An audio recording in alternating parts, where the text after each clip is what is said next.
In the White House, President Eisenhower signs the proclamation that makes Alaska's entry into the Union official, nearly 92 years after Lincoln's Secretary of State bought the territory from the Russian Tsar for $7 million. The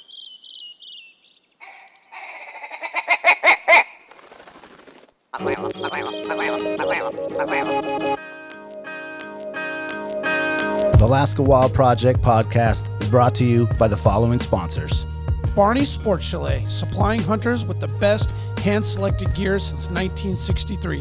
The exclusive home of frontier gear built for the rugged Alaskan terrain. Your one-stop shop for all your outdoor needs. Visit Barney's today at 906 West Northern Lights. Arbor Digital, the forefront of digital assets, cryptocurrencies, and wealth management, providing a low-cost, research-based investment strategy for Alaskans looking to invest their hard-earned money. Visit arborcapital.io today to put your money to work. Tailored Restoration 24-hour emergency home services, helping Alaskans restore their dreams since 1972. Services include fire, water, mold, post-emergency cleaning, repair, and remodeling. Give them a call in Anchorage, Eagle River, Matsu, or Fairbanks. Hit them up at tailoredrestorationalaska.com. Total Truck and Alaska Overlander, Alaska's premier supplier for custom automotive accessories and overlanding products, providing all-inclusive rental vehicles and trailers custom outfitted to explore the Alaskan backcountry with a unique and convenient traveling experience. Serrano's Mexican Grill, 2 locations, one on Tudor, one on Northern Lights. The Northern Lights location has their new tequila bar. Check it out. Also see their daily specials at serranosmexicangrill.com. TheTreehouseAK.com, located at 341 Boniface Parkway, Alaska's own and grown cannabis and CBD store. Ask the bud tender what the strain of the day is to get your 10% off. The Treehouse, where the culture lives. The Connoisseur Lounge, Alaska's premier locally owned and operated cannabis retailer, located in the heart of Palmer, Alaska. Their cultivated products include Snowcap Romance, Aurora Haze, Super Glue, and much more. Find them at theconnoisseurlounge.net. AKO Farms, located in Sitka, Alaska, built from the ground up with concentrates as their single motivation, with exclusive products such as their sugar wax, full spectrum diamond sauce carts, and more. Ask your local bud tender about AKO.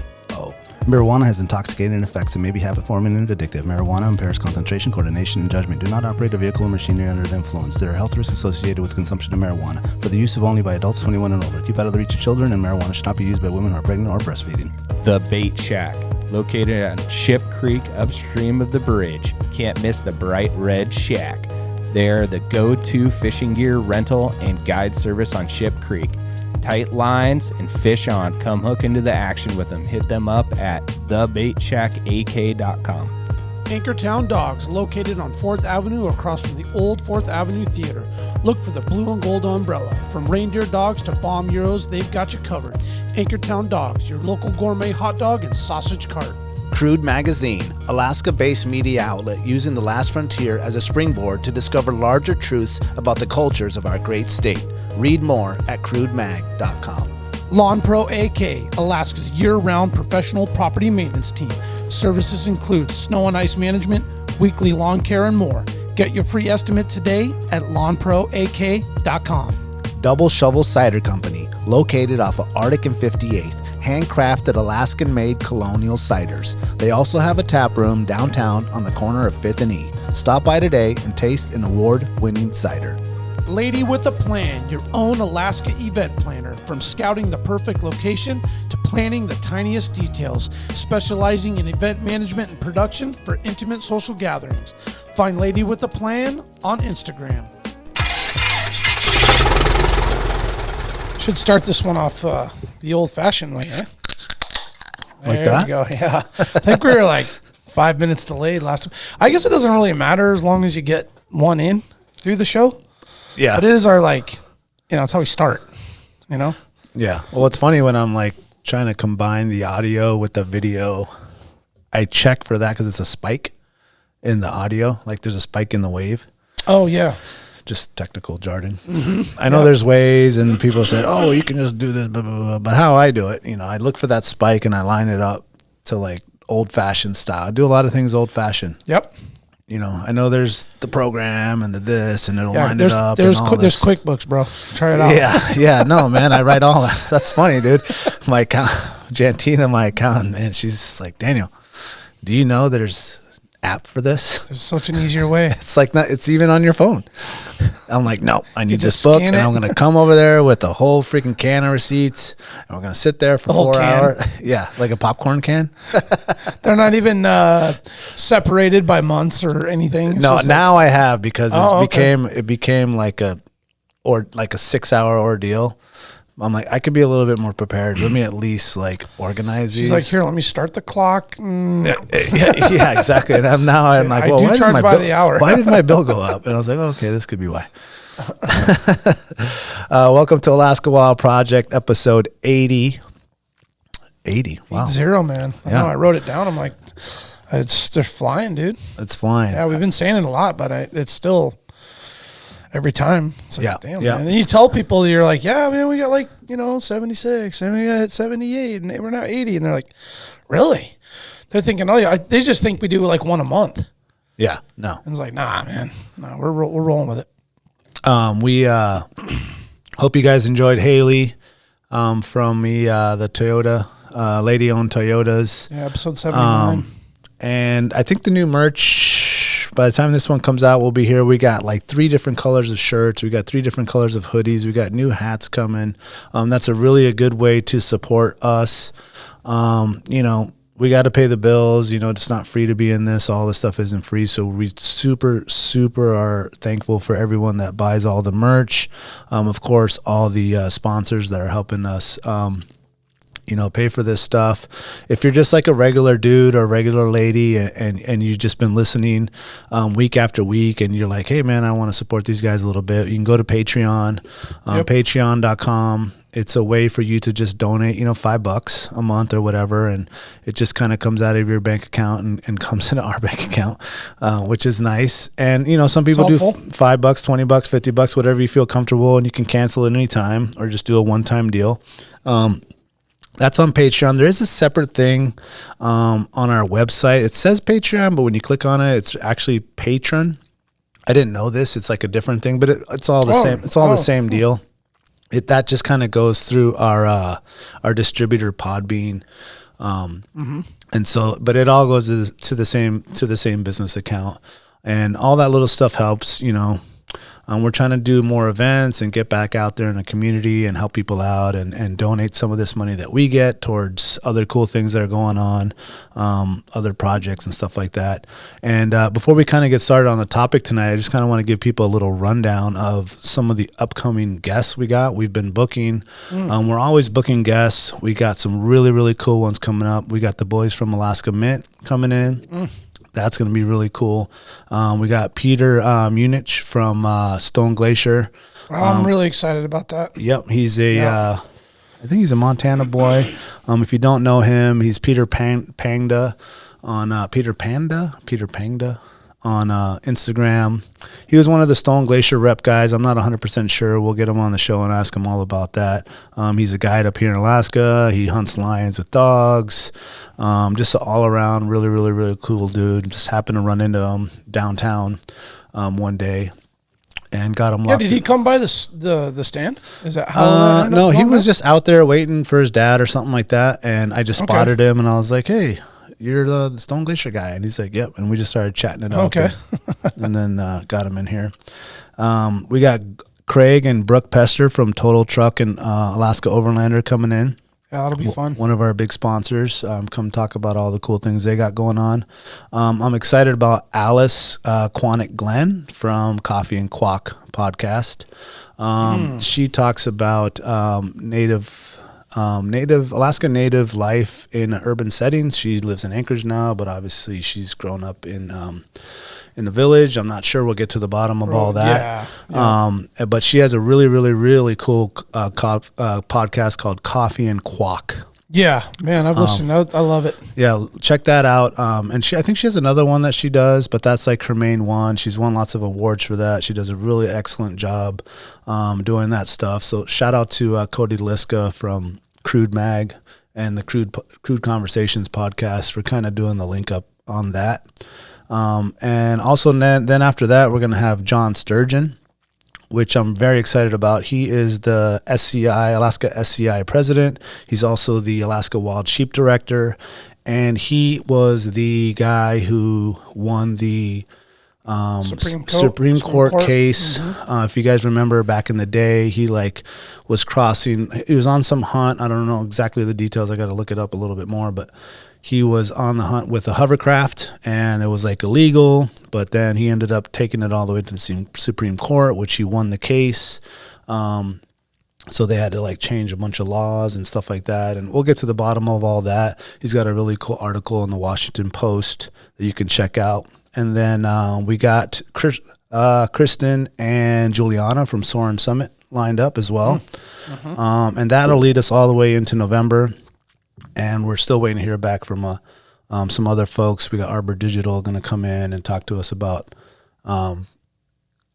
crypto and all this crazy stuff that you hear about, but you might not know what. Oh man, what it is. I'm actually super excited about that because I'm so anti don't trust to have old school. I'm nah, that shit ain't something real. But I know it's a thing.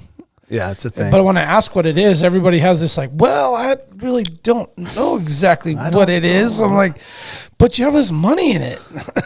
Yeah. Didn't it take a big swan dive? Oh, big time. Is it kind of working its way back up now, or is it still kind of in the tank? I think it is working its way back up. That shit's going to swing. It all swings. The main stock market took a dive as well. Oh, so yeah. That of course is going to dive with it. Everything kind of dove. Yep. As housing market went up, actually, that didn't dive.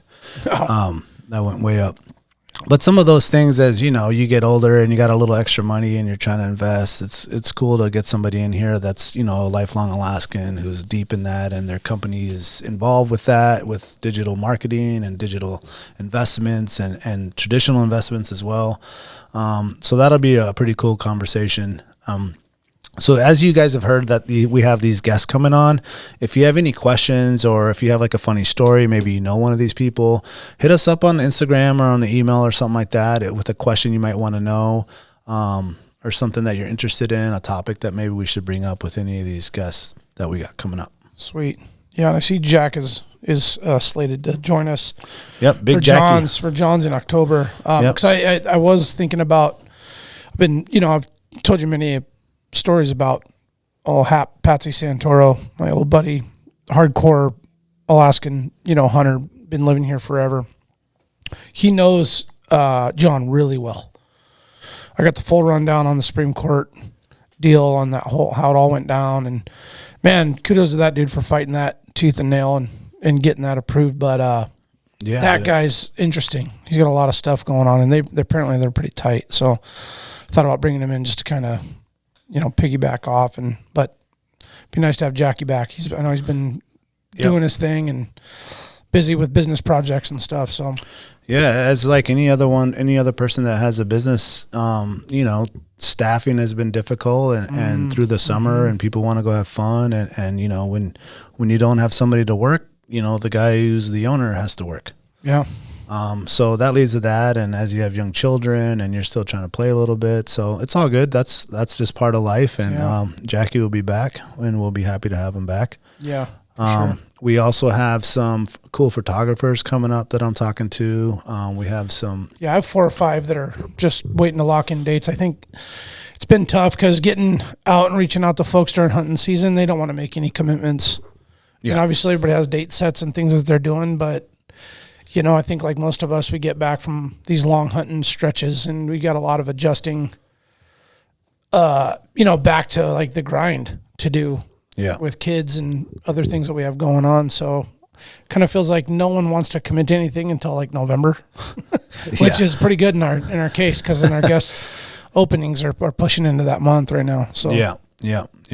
In October, I think October is finally you're okay. Yeah. Now it's let's prep for winter. And I'm stoked that John's coming on the 4th because I leave for a Fogneck on the 8th. So I'll get to be there for that, which I did not want to miss that show. Yeah, that'll be a good one. That'll be a good one. Man, the hunting season's flying by. Me and Jack went on our on our sheep hunt, and it just seems like from all the feedback from buddies and you know, friends that we have, guide friends, It's been quiet. And pilots and stuff like that, it just seems like the numbers, they haven't been seeing the legal ones out there. Nope. I mean, we went back to the same area we went last year where we didn't see a soul. We didn't see any evidence of any people. We saw lots of rams that were really close last year, and we had high hopes to go back in there and find some of the ones that we thought this year they got to be legal. Yeah, you know, they'd have made it. And some that we saw at a distance that we thought were already legal, and you know, with more time and a little bit more experience in the area, logistical preparation, and how to get in there and all that stuff. But man, we ran into 2 groups, man. Yeah, that was kind of crazy. You said that, yeah. Which is crazy. It's a bit disheartening when you do that. Truth be told, we did see them before we got to exactly where we wanted to hunt. And they had said that they were just coming out of where we were going. They said all they saw was sublegals. It didn't deter us, of course. We're we're already loaded. We're already got the packs loaded, and we're going to go in there. And, you know, we decided that, well, we just got to work harder. We got to push harder. And we worked. We checked every nook. We checked every cranny. We climbed up every possible bowl that was available. And it wasn't for a lack of effort, that's for sure. Yeah, no, you guys put it in. Yeah, and my knees can attest to that. They're finally starting to come back around. I feel good now. Yeah, I feel good now. It takes a couple 4 or 5 days for that to. Yeah, I feel good now. But it's. Yeah, you guys had good weather. Yeah, we had good weather. There was one day. When we got rained in. It was just like, I mean, rain's fine. Like, I don't mind jumping out there in the rain, but when the clouds are just covering, you know, 3/4 of the mountains. You can't see much. You can't see anything. There's no point in going up there. You're not going to be able to see anything. It's a little dangerous if you're hiking around in those clouds. So I actually didn't mind, because I think that was like day 4 or 5, and I was ready for a rest. You know, so I woke up and heard that rain. I was like, oh yeah, keep coming. Come on, don't stop. Just don't go too high, so sketchy crossing the creeks and stuff, right? Yeah, that was a concern. That was a concern. We had some parts in there that were a little bit sketchy. You know, the rivers did come up a little bit, and we had to cross some of those, and that's always, you know, scary. But we didn't see any bears, didn't see any moose. Saw a lot of evidence of that. But all in all, we saw lots of rams. We saw, I want to say, 11 rams. 3 were pretty close. 1 was really, really close, but just not close enough. I just saw Tyler Friel's post the other day, and he's like, well, I just went on a 14-day, 70-mile hike. That's covering some ground, man. Yeah, 70 miles. Yeah, that's just how it goes. And he even posted like a picture of the ram that, you know, he was probably watching for a while, trying to make him legal. Yeah. Make him legal, and you just can't, you know. And that's actually one of the toughest things to do, you know, especially as not only an experienced hunter, but as like a new person into sheep hunting. Having the ability to just realize that it's not legal. Yeah. And not doing it. Most of the time, you know, your gut kind of tells you right away, but then you made it so far back. I haven't seen a sheep in days. Like, I got to do everything possible. Yeah. To find rings, to get him to go full curl, to, you know, and then, you know, then you're playing mind games. Yeah. Then you're second guessing and questioning your, I mean, it just turns into this like internal battle. Oh, there was this one curly Q, man.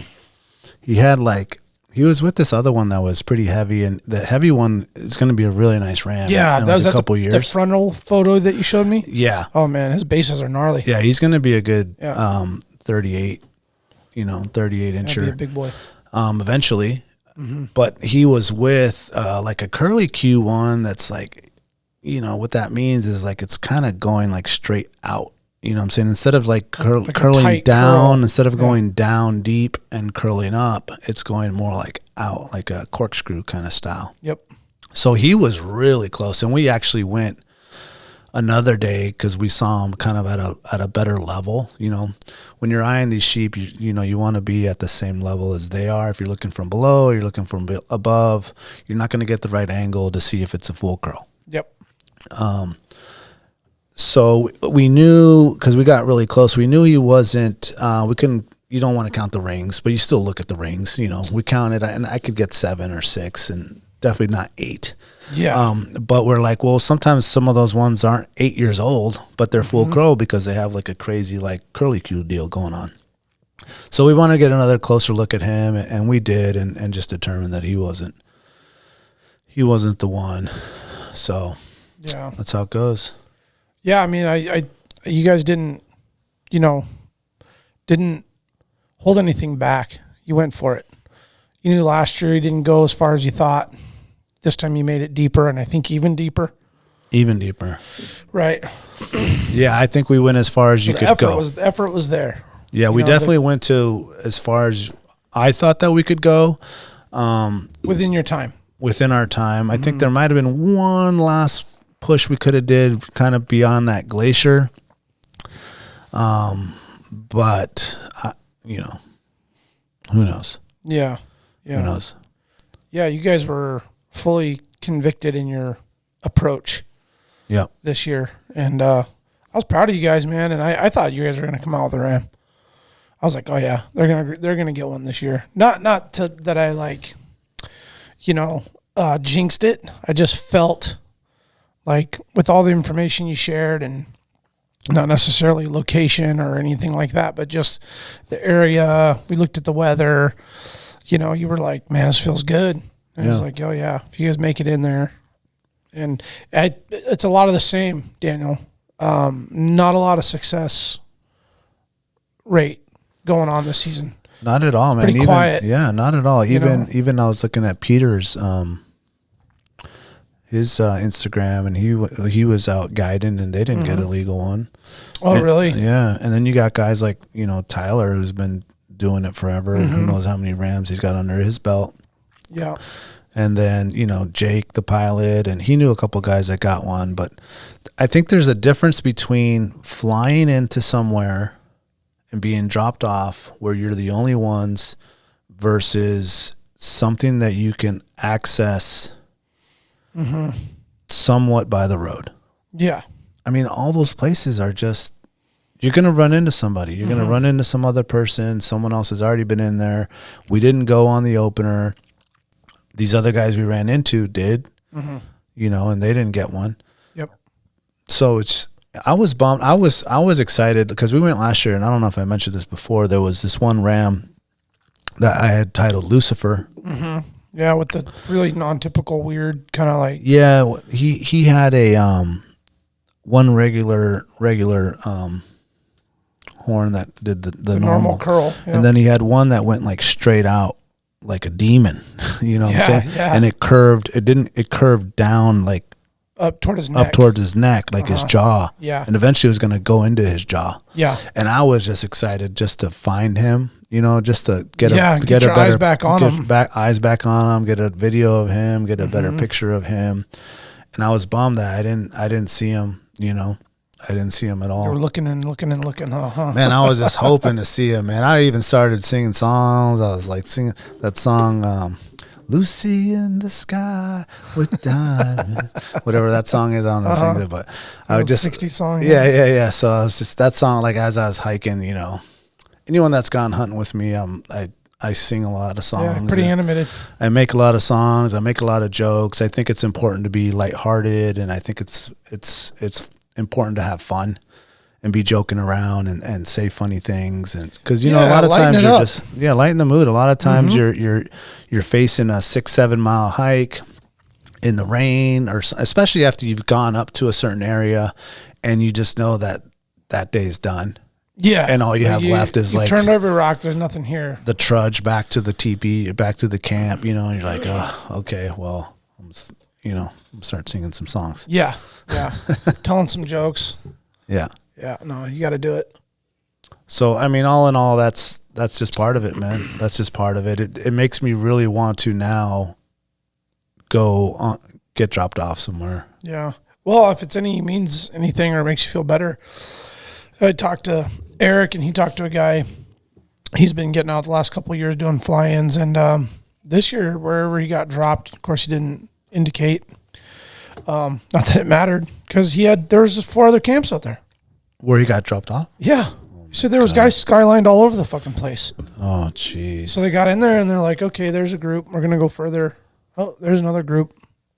Push back. 3-4 valleys in. Skyline groups. And they ended up all finding an area to hunt.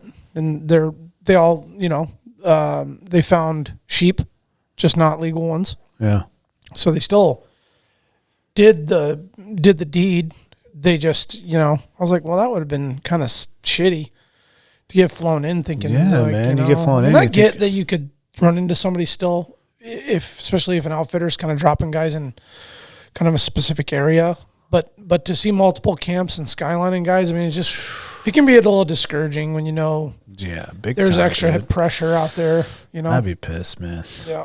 I'd be mad. Especially if it's the same pilot dropping 3 I mean, groups. I was really hoping it wasn't just a guy that was just dropping everybody off in the same spot and, good luck, boys. Yeah, I would think they would be like, well, there's another group here. You might want to go. I don't want to believe that. Like, it could be multiple. Taking people's money that way, Yeah. Yeah. But, you're hearing most results are no harvests. Great hunting trips, great stories. Great groups of people going out and doing it, people getting together, hunting together for the first time and their experiences, which is all really what it's all about.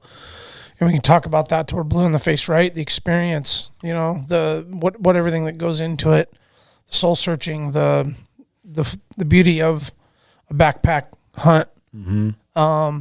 But yeah, I mean, it's been a pretty quiet season. We did our run before you guys. Eric and I went in. Did we go opening day? Second day after? I think we went the 11th or 12th. Our trip was 4 or 5 days, really short. Weather was definitely on our side for the initial part. And going in and looking up in some of the areas where you'd normally see some critters running around, it was pretty bare. I was like, all right. Last year I saw sheep here and there and there and there, and they weren't shooters or nothing, but I guess that's coming out, I should say. When I was going in, I couldn't see a whole lot of anything because it was getting dark. As you know, our trip turned into a rescue mission. Ended up taking some parts in for Mountain Division, Chad Arntz. God, every time I get going, I want to get all phlegmy here. Ended up, I think it was 77 or 78 we were recording. I got the text from Chad. Oh, yeah. He's like, sure you don't want to come back here, man? I blew a ball joint out and I'm kind of stuck. And I was like, oh, shit. So his buddy Jeremy rounded up parts, a torch, hammer, all the stuff that he needed. And anyway, he didn't have to convince me much to go and rescue a buddy. You know what I mean? And get a guy out. I'll be damned if I'm going to sorry, man, can't make it. I got my own sheep hunt to go do. And then go right past him. I mean, I think that's not the Alaskan way, man. It's not the Alaskan way, man. You don't 100%, because there's going to be a point where you're the guy that needs help. Oh yeah, you know what I'm saying? I've been there. I'm sure you've been there. Oh man, multiple times. You're even if it's a bearing goes out on your trailer and you're in the middle of who knows where and on the road, and you're going to need to leave that thing there and have someone else come, and so it's the Alaskan way to stop and help, even if you have to alter your entire plan. You know what I'm saying? Which sucks. Yeah, I mean, it was a bummer. We had our heart set on our logistics, and we lost a whole day doing it. And Chad was obviously very grateful and thankful for it. We made it in that night. It didn't go without its own drama. Blew a sidewall out in the tire on the way in. Yeah, did you hit a rock or something? Yeah, man. I mean, there was crazy sharp rock or something. There was so many sketchy logistical challenges that were involved in that night's ride in. Yeah. And then I'm like a mile and a half from Chad, and it's like right before dark, and I just caught a sharp rock sticking out of in the good clean trail, like in the woods where there's like not a lot of rocks and boulders. I had gotten away from the creek, and it was just a random rock about the size of that cup right there sticking out, and just the one sharp edge caught the sidewall just right. Oh, just sliced it. I mean, just instant. I mean, right off. Did it puncture it, or did it just like slice it? Oh no, it was a puncture, like a gouge about the size of a nickel. Okay. Just punched a hole in it. And you had plugs and all that? Yeah. So I carry a pretty awesome toolkit that's got pretty much everything you need in emergencies. And yeah, so it got dark. It was about 11 o'clock by that time. Yeah, close to 10:45, I think. So to get my toolbox out, I had to, unload the back of the machine, get to the toolkit. We were thinking it was like screwed. It came off the bead. So once the tire, for the listeners, what that means is if you look at a tire in a car, the rim and tire are sealed. So when you deflate a tire all the way flat and you can separate it from the rim, you've now broken the seed where the rim and tire. So you can take a flat tire as long as it's beaded to the rim and put air in it and then re-inflate the tire and you're good to go. Well, this one came disconnected from the edge. So now that seal's broken. Yeah. And I mean, from my experience, like you're screwed unless you've got an air compressor or a way to really, really get some air pressure in there to inflate the tire enough to get it tight. Just get that pressure on the edge. So I think we stuck 5 or 6 plugs in, which if anybody knows about a tire plug, it's a black strip that's maybe about the diameter of a straw. Like a McDonald's. Do they make thicker straw ones? I don't know. Because I went and bought some before. Now that I got I always kept some on me, but I went looking and I bought a little kit that had 10 plugs and the little thing and the cleaner and the little plug. Yeah, like a slime kit with the little T-bar and the whole thing. Yeah, It's not slime. It was something else. But I got to thinking, I was like, why don't they sell thicker ones? Yeah. Well, typical, a hole in the tire, not the sidewall. Where the tread is, you're just dealing with like a pinhole or a nail or a screw or something where you can just plug one in there. Yeah. And you're good. But you get a gash. Well, I got a gouge that's the diameter of a nickel. Yeah. I got a hole in the side. So I'm like, it was that big if you opened it, but the rubber was just gouged. Okay. And so the sidewall was flapped open, but there was still material of rubber that was puckered up. You know what I mean? So we ended up, sticking 5 plugs in the side of this thing, and 4 at the time, 4. And I have a brand new air pump that I just purchased. I burned up my last one on another tire tobacco on a meat wagon 2 years before that. Got this new little air pump, little guy, and I'm like, actually, well, let's just try, man. What else can we do? I'm like, because we're gonna be stuck here camped.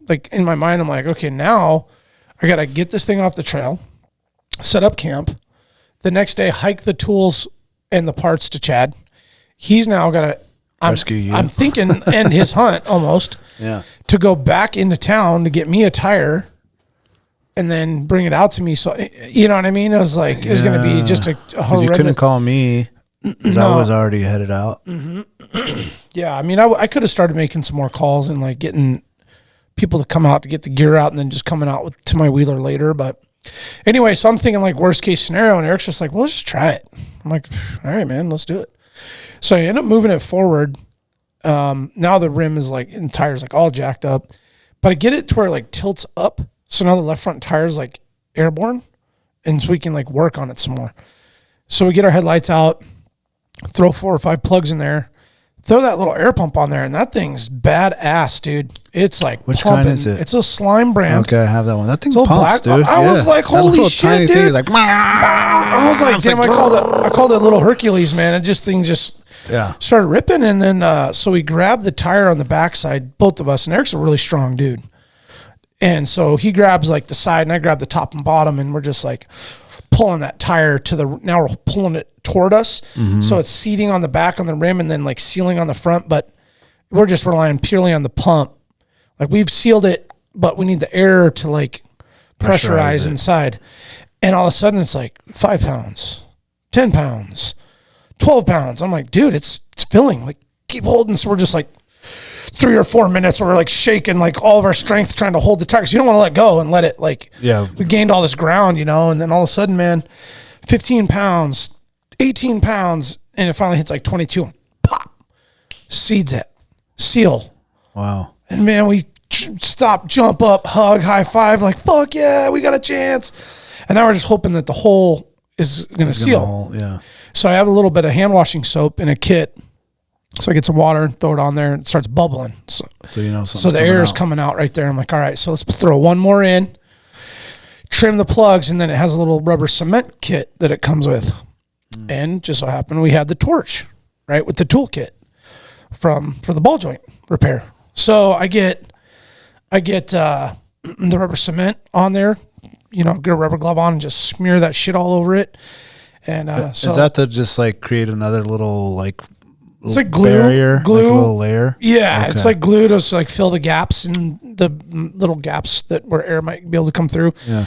So the plugs are all in there, but they're not, and they're squeezing tighter and tighter and tighter. But there's always going to be a little pressure and air that can try to come out. So I just stuffed all that rubber cement around the edge, and essentially it was almost like taking Gorilla Glue and just gluing the whole thing all up and just taking my thumb and smearing it all over. So every nook and cranny is now filled with the material.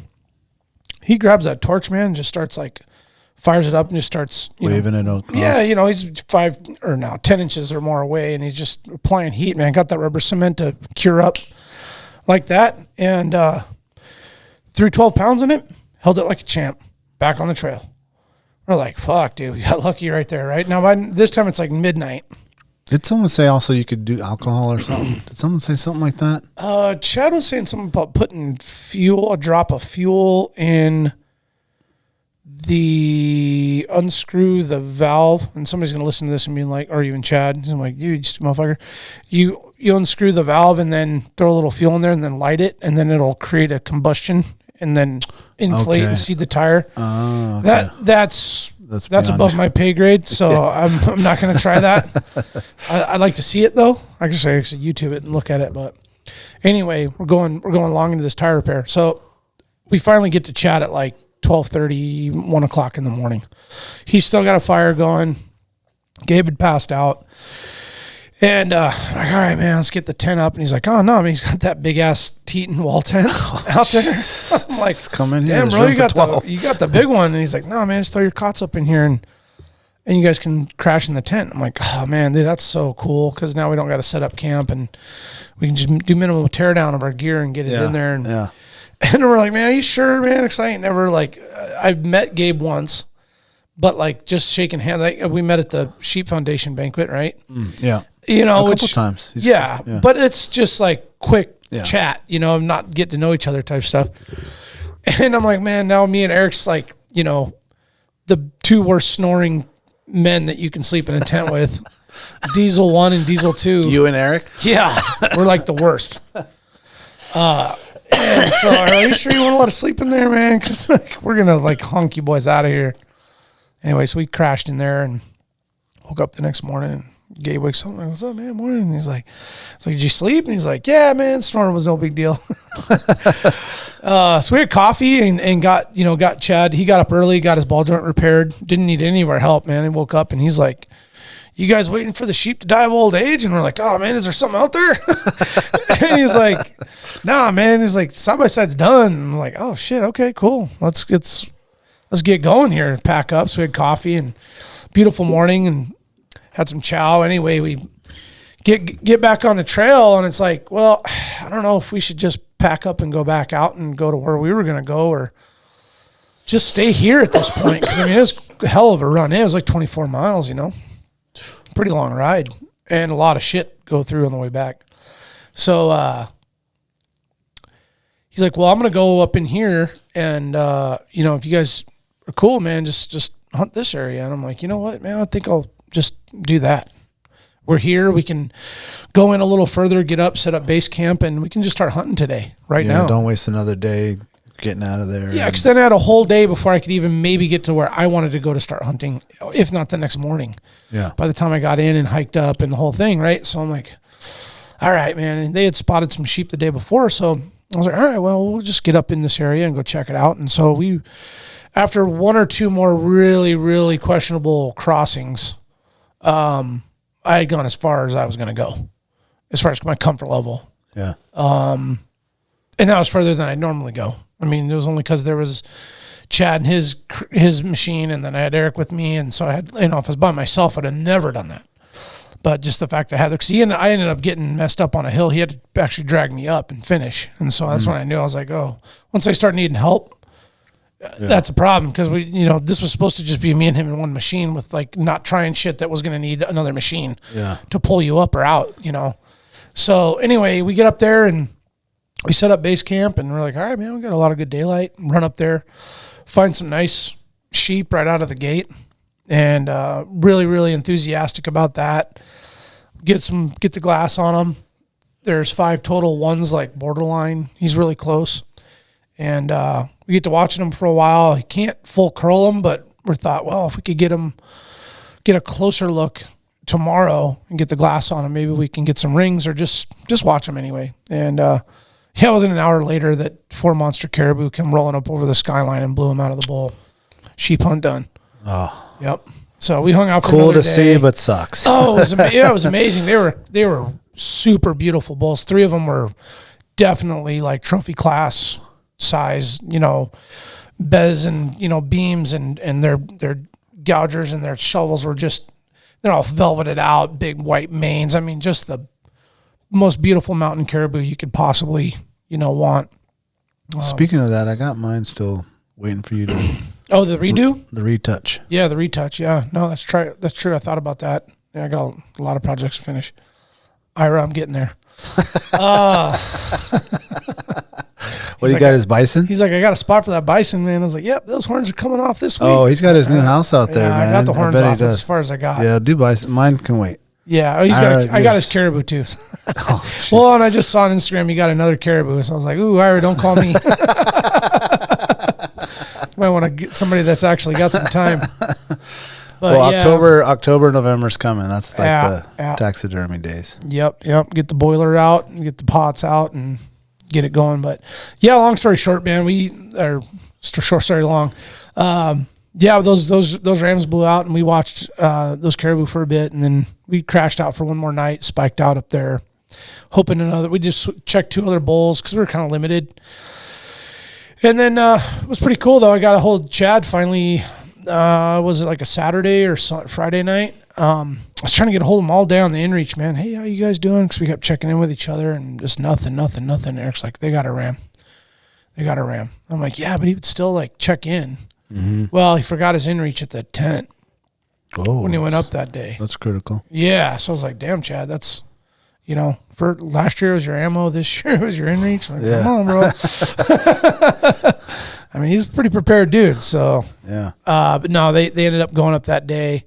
They got Gabe a nice full curl ram. Got him out of there, and the next day they came out. We had just missed him as we were coming down to our base camp as they went by. Gabe was nice enough to throw 4 really tasty, handcraft Alaska brewer or Anchorage Brewery, Anchorage Brewery beers in there for us. It was a little. That's such a nice place, man. I went up there the other day with Alexia and Nick. Yeah, that's a fun brewery, man. Yeah, man, it was beautiful. Yeah, did you guys sit up top on the roof? No, it was raining, so we stayed inside. Yeah. It was. I love that place. It's He's cool. got all the little fire, gas fire pit deal. Yeah, I think he needs like a cover or something. Yeah, because it gets a little tight in there. Because it was like Friday. Sure. Yeah. Everyone's there, but you can't really go outside because it's raining. Yeah. It's like a kind of like a, I don't know, umbrella or something. Yeah, like a canopy or something like that. Yeah. Yeah, he was very gracious about the whole thing, going in and altering our hunt to help Chad, which basically helped him. And, they ended up getting a sheep out of it, which, as we talked about before, there hasn't been a huge success rate on at least a lot of the folks in network that we know. Yeah. And so it was, for me, I was very proud to be part of it in the big picture as far as like, well, it's like you guys helping are part a homie of that, man. And helping a homie and getting him back out on the trail. And then they got to continue their hunt, and we basically salvaged our hunt out of it too. And we had in my opinion, success. I mean, we didn't harvest a sheep, but we got on one. I mean, that could have been legal, and then we would have got a sheep, and then we would be having a different conversation about that level of success. But just being close. Oh man, like just being close to sheep is just an amazing feeling. And we could have had that been a legal ram. Where we were at and where they were at, if we had to worked out a little harder, we would have gotten shooting range and all that. I mean, it was just everything was lined up except for the ram wasn't legal, and I can live with that.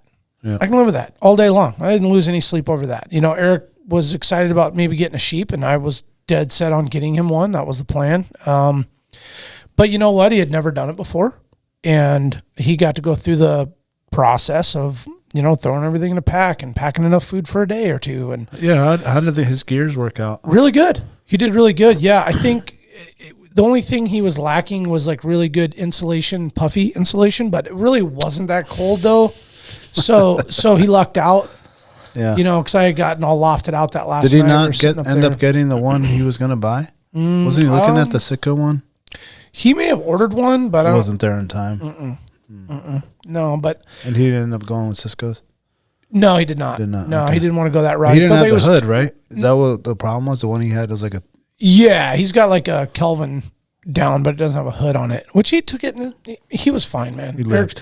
Eric's tough dude, and he doesn't get cold easy. So, but his pack was great. That brand new, I think, did he get the Western Mountain? Or no, he got Feathered Friends 15 bag. Oh, that thing's badass, dude. Yeah.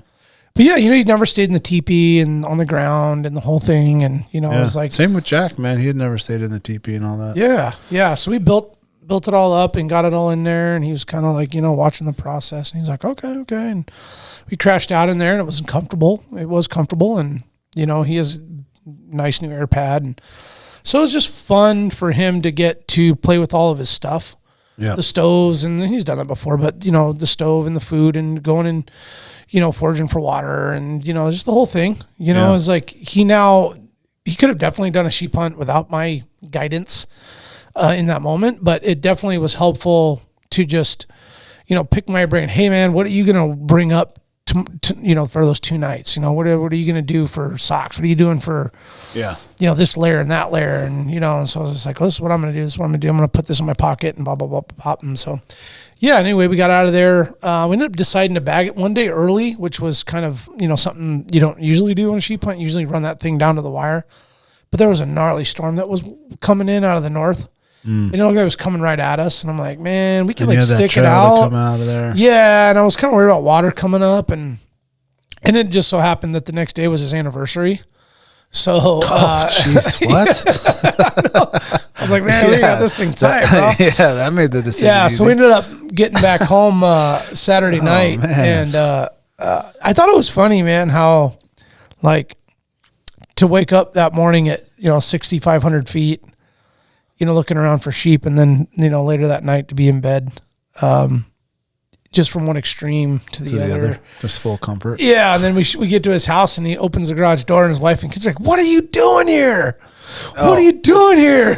They thought I'd be back the next It's a long story, yeah. Yeah. But, yeah, man, it was good. I got no complaints, man. I didn't have a lot of time, and we made the best of it. Chad and Gabe got a ram. I was so proud of them and all that, and we got home safe. Beat the shit out of my wheeler a little bit, and you know, got that all fixed. But as no regrets, man. As no Alaskans and local boys, I mean, we don't have room to complain, dude. Like we can just go do a sheep hunt. Like these guys that plan this stuff their entire life to come up here and spend thousands of dollars for a hunt. And then the same or one every 5 years. Same thing happens, and they don't get one. It's like we're like, oh, okay, well, we'll be back next year. These guys can't. I mean, I was even contemplating like going again.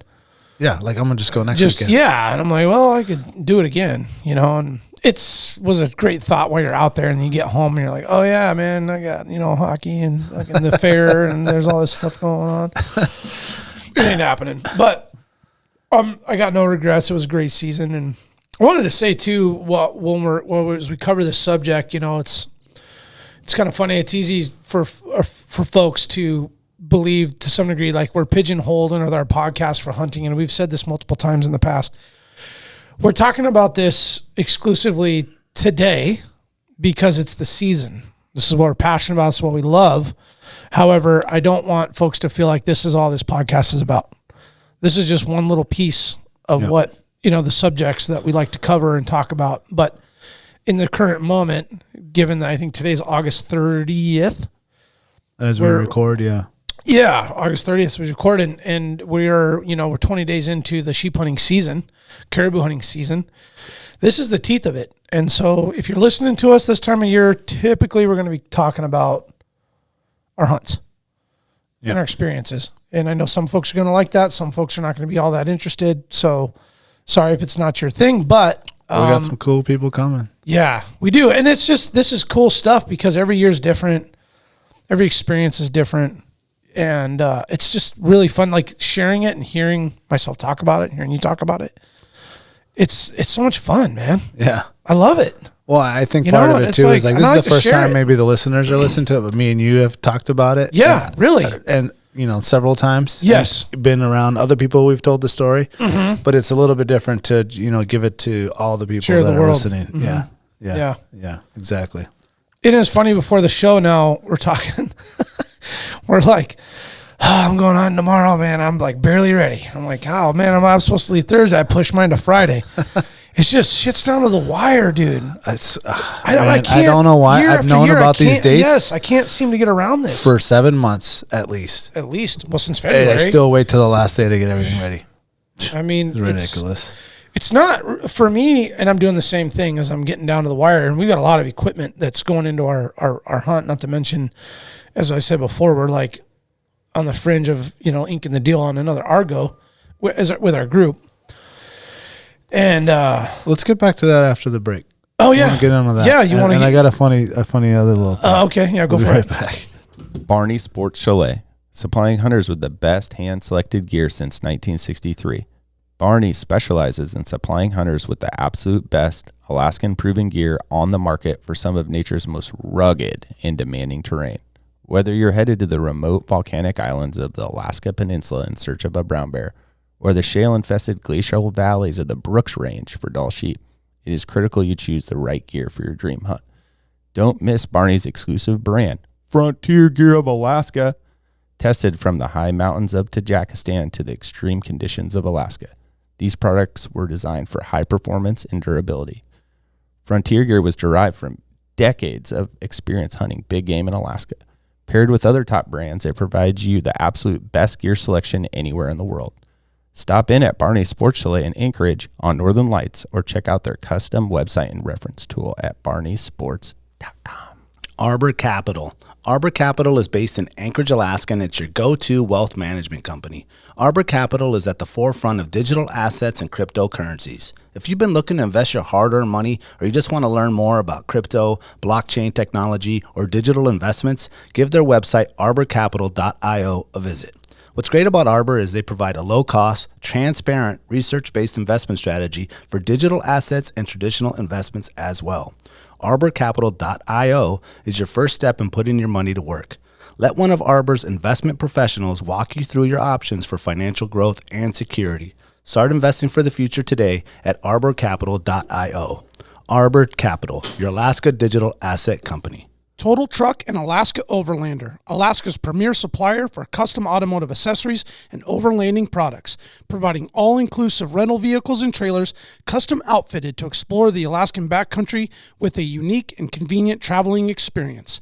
At Total Truck, you can find brands such as ARE, RSI Smart Caps, Goose Gear, iCamper, Front Runner, Rigid Lights, Rhino Linings bed liners, and everything you need to outfit your truck or SUV. Alaska Overlander provides 4x4 vehicles and expedition trailers, custom modified for Alaskan adventures and outfitted with rooftop tents, fridges, and all the camping and cooking gear you need to start exploring. Visit them at alaskaoverlander.com. So in the 1980s, when I was in elementary school, the late 80s, okay, rubber cement was a school supply. So like Elmer's glue? Yeah. Now it's Elmer's glue. Okay. Now it's Elmer's glue sticks. Like they don't even really like them using the white glue. Actual, yeah. What about in the squeeze? That's what I'm saying. Okay, gotcha. Now it's all like with the stick. Mm-hmm. Yeah, less but anyway, back in the 80s, rubber cement was one of the school supplies. So wait, as that was with the brush on. Yes. Yeah. Is that what you guys had on the? Because you got me thinking about it when you were talking about the rubber cement, and I was like, I envisioned that bottle with the orange cap that you would unscrew, and it had the little brush in there, right? Is that what you guys had? No. Okay. No. Now it's just like tube. It was a tube. Okay. Yeah, it was like a tube, like a tube of Neosporin Yeah. type, that size. I'm going to tell you the story, and then I want you, after it. we're done with the story, just got me thinking, like, what are some things that on an ATV trip that you always bring? Oh, okay. Like as far as the kit, because as I'm getting ready, I mean, I've gone on a lot of ATV trips, but I'm not the handy-mandy guy. Yeah. Like I always bring someone that knows more than me. Yeah. You know what I'm saying? Who has all the whatever. Mm-hmm. So as I'm telling the story, just kind of think about that, because I want to know as I'm prepping, or as other people are prepping for their trips, like what are some things that you feel like you got to have? Got it. So we would, everyone used to sit in desks. Now in elementary schools, it's all like groups, and you're in tables and shared tables and stuff like that. So we all used to have our own desk, you know, and you had the little hole under there, and you put all your books and stuff. Yeah. We would take that rubber cement, and we would cover the entire surface of the desk with it. Okay. It dries really quick. So you do like, you put it on there. Of course, when the teacher's not looking, or she's up there at the desk or whatever, you'd put it on there, and then you would roll it. It would let it harden just enough so you could start rolling it up. Okay. And you start to create a ball. Yeah. A rubber ball. Okay. And so then it became a thing, like who could make the biggest rubber cement ball, because one bottle would make like the size of like a gumball. Okay. Okay. Yeah. After all said and done, because it dries, it hardens, you roll it. And then you would just get another bottle, you know what I'm saying, your buddies, or you tell your mom you ran out. Yeah. And I can't believe that was a school supply, because you just get high, like just smelling that thing. It's just straight. I think that became a problem. That's probably why it's not on the list anymore. Bunch of kids out here sniffing rubber cement and huffing. No, not good. Yeah. So then you would just continue that process until eventually I had a ball that was like the size of like a tennis ball. And that was like the prize possession of the school year, dude. That was your ball, and you couldn't let the teacher find it, and it was just nasty and like brown. Yeah, it started getting dirty, and it like just picks Drop up it on the carpet. Yeah, it just picks up dirt and stuff like that. But that thing just got me thinking about that rubber cement deal. Brought back that memory. Yeah. Now, before you go into the 4-wheeler thing, I had another question. Yeah. I had one of the on the Tipi, one of the DAC stakes that comes with it. Pop out because I didn't put rocks. Yeah. I forgot. We forgot to mention this on the Shelter Me show. I think we made a comment on it about putting the rocks down. If you can't get a good bite into the soil, which you're up in the mountains in the rocks, a lot of times you're just, or if it's soft, because we were in a soft area at one point, kind of tundry. And you did dig it in there. You want to put some rocks on top of it, because a gust came and like flipped it. Like I lost one of them. I need to go see Kevin and get some more. But did you not bring spares? I did. Oh, okay. I had my Stone Glacier tent there, and those use the same stakes. But it got me thinking to when we would go, you brought different kind of stakes.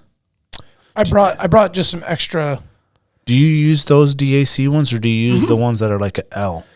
I use the DAC ones that have the little hook on them. The little tiny ones. Yeah. Yeah. Oh, are you talking about like they have like 3 splines? Yes. No. I have. You have the long ones, like this long. Right, that have a L. That has a little hook on it. Not the L, but the hook. Yeah, the hook. Yeah. It looks like kind of. So like the Tipi the Black Diamond comes with its own hooked ones.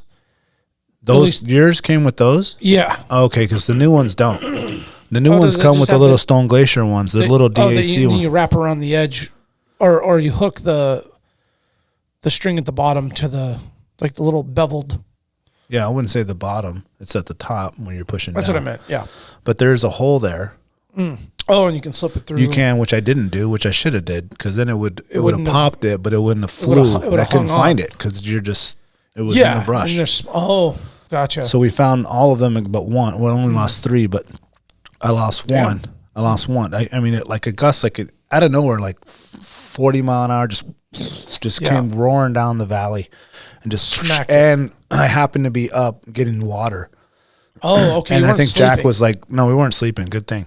Good thing it happened in the day." Right. Yeah, I would have sucked it. Before it started raining or something. Mm-hmm. So it just got me thinking. Like I remembered that you had different. Yeah, I have like Now I have those. I have those that used to come with my Sierra Designs tent. Alexia's Sierra Designs tent has those same exact they're all ones. kind of the same, yeah. But those are longer, and I like the hook on it. Yeah, I just buy the Kelty brand. They're like orange, and you can buy like a 6-pack, or you can buy them singular. And that's what you use now? Well, no, those are my spares. So I have the main 5 that come with the Tipi that are going to secure the Tipi, and then I have 4 extras. Number 1 to make a lean-to, or just for extra cover if we need to cover meat or something like that. Okay, these right here. Okay, those orange ones. Yeah. Yep. Okay. Exactly. I see. Oh, okay. Those are the ones that you're talking about. Okay, so Sierra Designs, the old ones are like that, but they're just aluminum. They're not. They're aluminum too. Those are aluminum. They're not painted, is what I mean. No, those ones are kind of nice, and they're just easier to find on the ground. That's why I like the bright orange, so you can see them. Okay, so on these, you're talking about those like MSR minis right there, like that. They're they're like it's that. Got that little, it's got the spines with the little. Now I didn't know. Well, I do know. I just haven't done it yet. Is to put the string in there. Okay, so it looks like that. To put a little bit of string in that thing so you could pull it out easy. Yeah, that's the main reason why those are even there. Because once you pound them in with a rock, good luck getting them out, right? Yeah, like how do you get it out? That's how. Yeah. Well, and if you can get one out with the hook style, you can flip it over and use the hook. Yes, that's a hot tip. Yeah, because I do that all the time with the Cabela's guide. Yeah, you use the hook and then you can pull on the actual steak. Or like with that steak, if you got the string and it's like in there really, really tight. Like I've had steaks where I've like pounded them in, and like they must have like buried into like a root or something. Like so, it went in like a nail. It was like, so I could not get it out. Yeah, like I've had to actually like bury a steak, like take a rock and pound it and bend it and break it, and then like smash on it more and like bury it because I couldn't get the steak out all the way, and I didn't want to stick it out for the next guy to come put his knee into or foot or you know, or sleep on or whatever, you know. Look at this. Look at that one. Yeah. This dude stuck it in a tree, like in a little cut. Yeah, I see. He didn't have to punch it in very deep, but he just found what worked, you know, in the area that he's at. That's probably his only flat spot. Yeah, those are nice and light. I do wish I don't know. It's one of those things where like you guys kind of gave me shit about the extra stuff, and I bring those extra poles or the extra steaks. But no, I definitely will bring just extra for that steaks. reason, though, is like if something gets lost or misplaced or I don't know if I like these or the other ones better. I think it'd be good to have both. Like so, maybe these are your base, your main ones, and the other ones for like the pullouts. You know, four extras. Okay, so this is I like this. Yeah, these have like larger. I didn't know there was small, medium, and large. Oh no, neither did I. I've always been just kind of, I guess, familiar with the smaller ones because they're lighter. So you're just gonna bring the little ones. Yeah, well, the ones that come with it. Like I'd love to buy that kit right there. Yeah, that's pretty cool. Yeah, I wonder which is the ones that come with. Probably the small. Yeah, I wonder if they're in like your spec sheet or something with the steaks. Usually it doesn't say like any specifics on those, but well, anyway, that just got me wondering about the other steaks. And those Kelty ones are money because they're really cheap and they're good quality and they don't weigh anything, and they even come with like a little bag, so they can be consolidated. And then I just stick them with my like little utility like bag that I have that's got my Leatherman, those paracord, electrical tape. What's the sticks that come with your marmot? They are the curved ones. Same As the Kelty? Yeah, almost the same ones. Almost thought they were Kelty ones. Same exact ones there. I mean, those are really light too. I like that they're a little bit longer. Yeah, I like the curve because then you can pull it out easy too. Yeah, I mean, and then you can kind of mash it in there and put something good on top of it. Yeah, there's just a couple different good positive features to that side. But yeah, those other ones are nice because they're just small. I mean, you're trying to cut weight and go light. You see why you go with that. Yeah. Just tie the string on but you know what, man? That's like the whole thing. Like you can go hunting for 10 years backpack or camping, just backpack expedition style trips and learn something new every single time. Sometimes about equipment you've used forever, like stakes. It was like not until you lost one, you were like, oh shit, man, I should have like an extra one or two of these. Yeah, dude. Good thing I had the other 10. Nah, man, I got this bitch down to 57 pounds 6 ounces. Can't bring extra stakes. Yeah, you might be 59 pounds. Oh man, you could bend that thing easy too. I just think it's just one of those things where it could make or break a shelter, and you don't want to compromise that. Yeah, that's it. That's the end of the hunt. You make something work, but yeah, it just got me thinking about the stakes thing, and it's on my. I keep a major to-do list or just a reminder list, and it's on my thing. You can reference see back to Kevin, and I just curious, like, is there something else? Do you remember the first year we got a sheep with Cisco, and I had that tent, we were in the Tipi, but I had that tarp, that Noah's tarp. It's like a the brown one. Yeah, and that night it pissed rain, man, bad. And we had nowhere to like hang the sheep or keep it out of the weather. Oh, we kept it under We could have just put it under a tarp or whatever, but we built a lean-to and we stuck it under there. So we put the one tarp we had down on the ground on the sand. Didn't we use our trekking poles? Yeah. And we built that lean-to, and then we were able to keep airflow, access to the meat so you could roll it and flip it because, we had it laying down on the ground because if you remember, that was all bone in. We didn't debone that sheep. That was all in the bone. So, which I think was great. It was great to let the meat rig up, and yeah, I thought the meat quality was better that way. But we built that lean-to, and it pissed rain that night, and that meat was bone dry. That was a muskox night. That was muskox night. That's right. Woolly mammoth came walking through. He almost got shot. Yeah. He was a little too close. Good thing we didn't. And so conveniently, like the silhouette size of a grizzly bear. Like, jeez. Yeah, that was crazy. I think we shared a story about that here a few episodes ago. Yeah. And like the fear that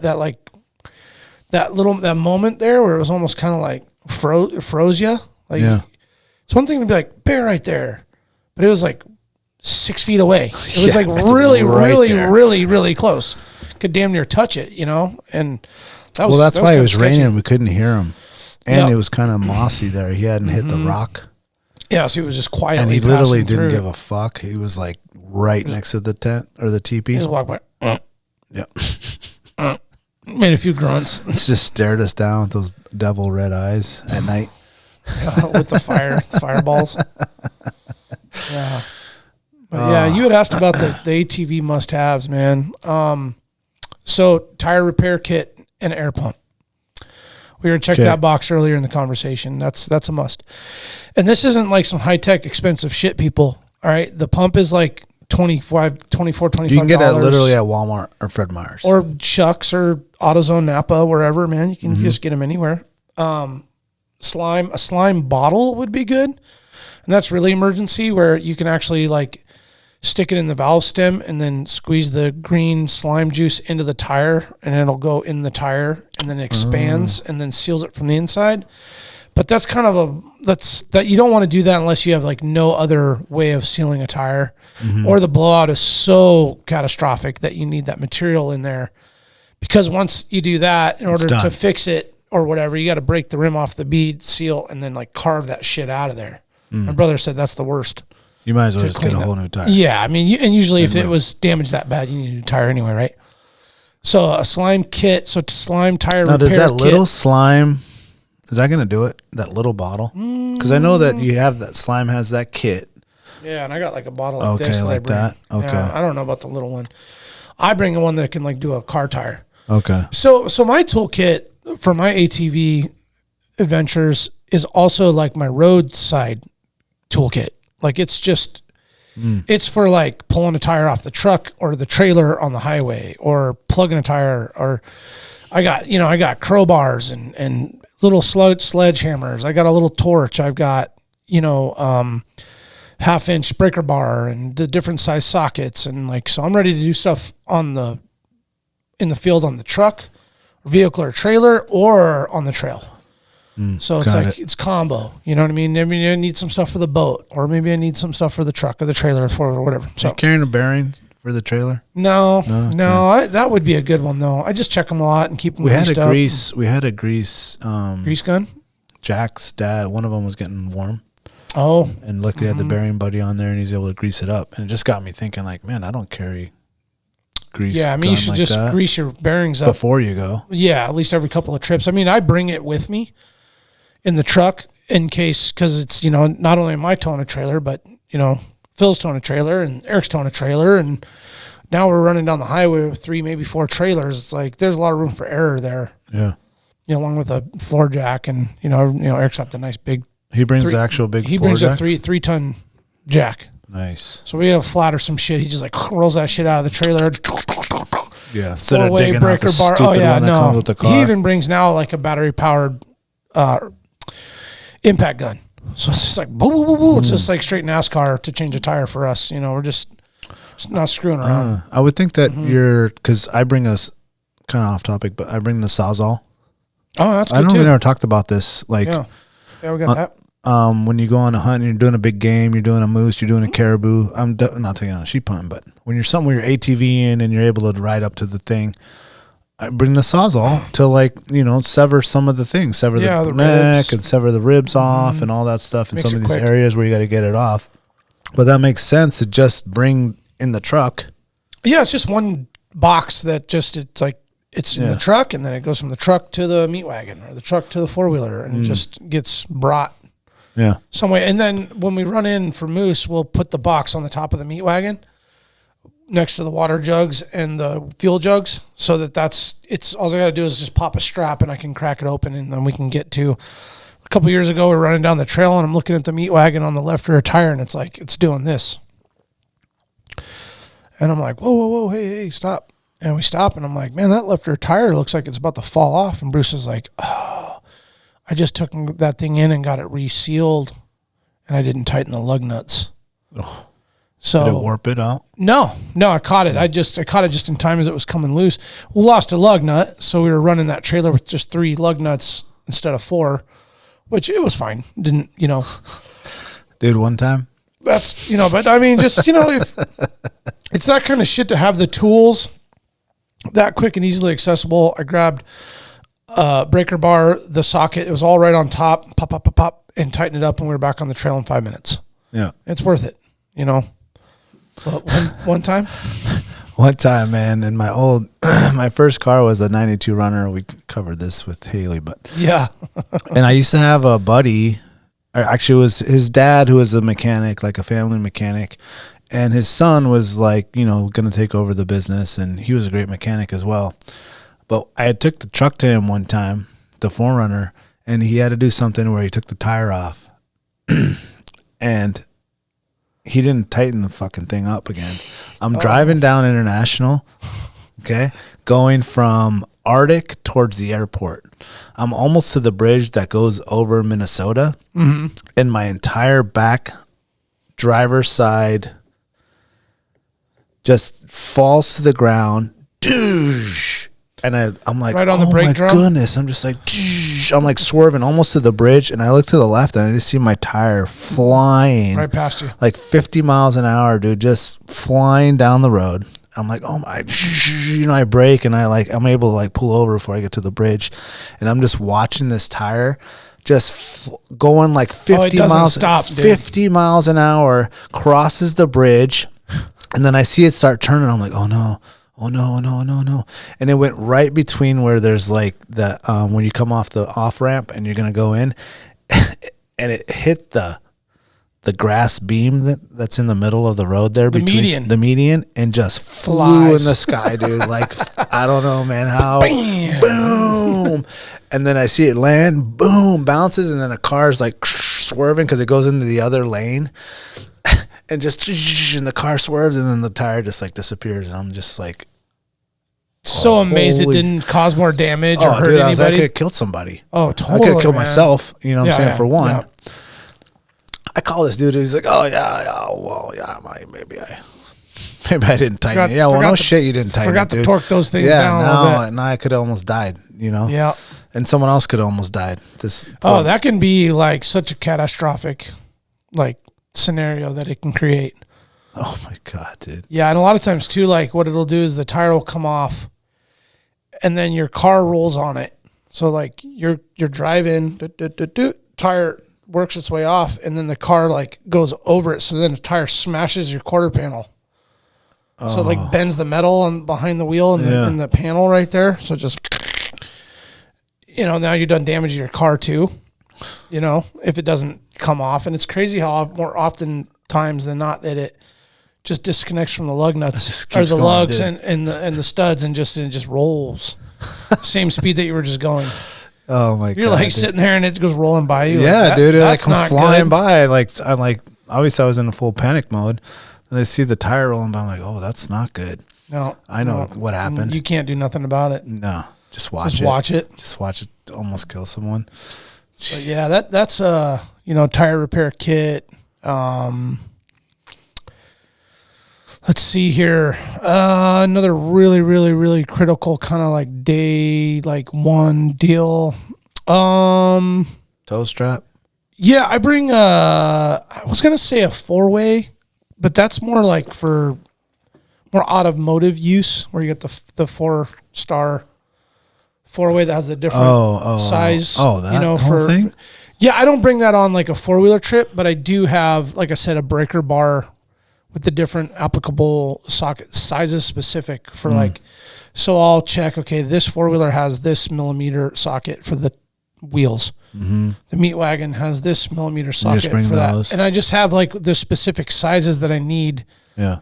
And I've torn my 4-wheeler apart enough to know like, okay, I need a 10 mil, 12, 13, a 17, a 19, a 21, crescent wrench. But the tire repair kit, the pump, one really, really, really important thing that I think is I like those like little fold-up shovels. Yes. Fold down. Every once in a while you got to do some. Yeah, every once in a while you got to do some digging. Yeah. To get something out. Toe strap. Yeah. I mean, it sucks packing a toe strap because you're almost kind of writing a negative story. Yeah, when you throw that thing in there and you're like, oh man, hope I don't have to use this. But I mean, you never know. It could come in handy for you, a buddy, or somebody else on the trail that's screwed. Yeah. And you might end up towing somebody out that's not your buddy. And, you're trying to get them home to their family. So, yeah, it's a couple brief things there. I think probably tire repair kit. There it is. It's probably the most important thing because, man, you blow a tire, you're just done. If you don't have no way to repair it. Yeah. I mean, you're in a rough spot right there. That's why you got to have those. Yeah. So if you don't have one, go pick one up tomorrow. I got one. Okay. And they're not really hard. Like I've always carried one. I've had to use it once on Rogers. Yeah. His something went out, his old Rhino or something, and I had the kit. Yep. And they're cheap and it's nothing, and they sell it anywhere. Yeah, they're everywhere. And they are cheap. Exactly. But I like the slime big bottle idea. Mm-hmm. I think I just have the littler one, which is probably not enough. I had the bottle that once I seated that bead on that tire, I thought, well, worst case scenario, I will throw this bottle on there and squirt it in there. Yeah. If I can't get the cement to hold. I didn't know that that's how you do it. Mm-hmm. I never had to use it. So you just stick it right into the little the valve stem. The valve stem and squeeze. Yeah. Jack brought, which I thought was pretty ingenious, which you can buy pretty cheaply online. He brought a extra synthetic winch line. Oh, wow. which could be used for multiple things. So his winch is cable, or he has the synthetic on his 4-wheeler? His is cable, and mine is cable. And my other machines is synthetic. That's the new. That's what the. But he brought that, which is super strong and long. And our thought was like, well, if we get in a pinch and we have to cross a river or something, we can use that because it's strong.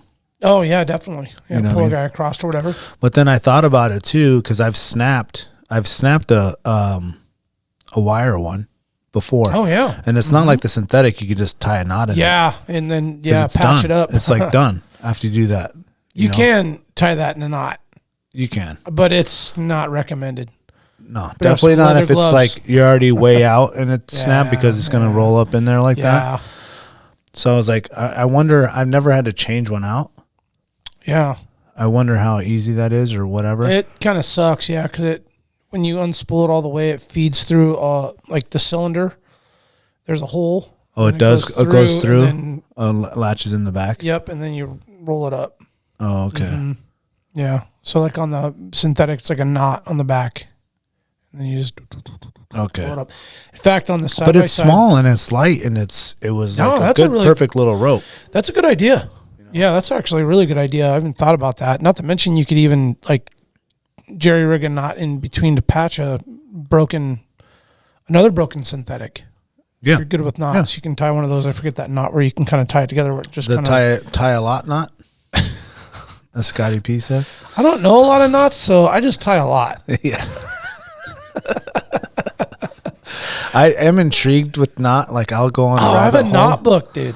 No, I like to watch it on have a like knot Instagram. If there's anything pops up and some dude's doing a knot, he's like, it's the boo boo boo knot. And I'm just watching. I'm like, yeah, that looks cool. I could use this for this or that. And then I just scroll. Yeah, keep swiping. I know how to do like the fisherman's knot and then Yeah. like a noose and then a lot knot. Most popular. The a lot No, knot. they hold. They They might not come out, but It's there. It ain't it's a going one nowhere. and done. Yep, it's good. The a lot knot. Yeah. No, it's gotta be prepared, man. You gotta be prepared. And if you do it enough, it's just a matter of time before you have a breakdown or something. You know, like What about oil? Because I got oil in my thing. I've I've been in many a times where I'm like sunk it and like you're gonna have to drain that whole thing. Yeah, I've had, man, I remember going into a moose camp one year and there was a Spark group of guys. plugs. Yeah, they each had an oil change kit Yeah. per guy. So they were actually dropping oil. And then they had a fresh oil change kit. So like they ran through all the water that they ran through, got to camp, and then changed the oil on all their machines. Of course, they Expecting that it's gonna get in there. yeah, like they just Whoa. brought the extra oil, and then so they got to camp, changed the oil. You know, they brought a small drain pan, and then they would drain it, new filter, throw the new oil in. They packed it in, packed it out? Yeah, packed it in, packed it out. And I was like, wow, man, all this time I've been riding, and I wow, this is what you're supposed to do. And I was pretty young. Yeah. Getting back into the hunting game after my like teens and early 20s, and I started getting my shit together and saving money and being able to go do it again. And I thought, wow, that's how it's like really done. And then I'm like, fuck that. I'm not hauling in That's quarts a of lot. oil in a filter. And nothing. I mean, good for the dudes that are doing it. You maintaining your stuff. You're taking care of your gear. I mean, that's great. I personally just get my shit serviced once a year. I check the oil every time. Yeah. And I go. I mean, I don't sit there and I'm like. But you haven't been in a situation like I have where you did a crossing you should have done, and then your whole thing's milky. Mm-hmm. It's like you better change it depending on how far you're out. Yeah. No, I mean I have had it happen, and we just towed the machine out. We just didn't have the oil to change it. Okay. Or we just took the chance and ran it. You know what I mean? It was just milky.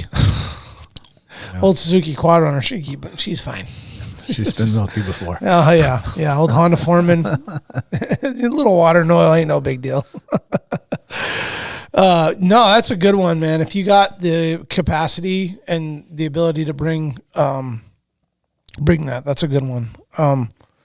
One One thing on my kit is a little WD-40 can, a little mini can. Yeah. For greasing stuff, you're trying to break bolts loose, or you just need to get some sort of lubrication on a chain or just some moving part. Yeah, that's it's just enough to kind of get you through. That's a nice little thing in my kit. I mean, we can go through my whole toolkit. Like, I got a pretty awesome tool. In fact, I should really inventory it and we should share it. Yeah. To give some guys that maybe just thinking about getting into the game, because you see a lot of folks jump on a wheeler and just hit the trail and they just don't have anything. And you're like, man, you're really just trusting that nothing's going to break. Yeah. and well, I think there's also a limit to it. Like, I mean, what are you going to bring? Bearings and a new axle and all? Like, you go. If you're Chad, you're going to bring 3 belts, an axle, everything but a ball joint. He told Dave, he's like, I got a fix for everything, but not this. Yeah. Yeah. I mean, it's like, I don't have a press. So at some point, it's a torch. It's a lot. I was like, man, well, now you're going to bring a ball joint. I'm sure you will. I think he ended up replacing 2 ball joints just to make sure the other one was good. Then I think he had a bolt come out of one of his shocks on the way back out. And it's because his rig was leaning weird. I forgot about that part. Oh, okay, so on his way out, he's like, man, this thing's like not right. Gabe, jump out and check this thing.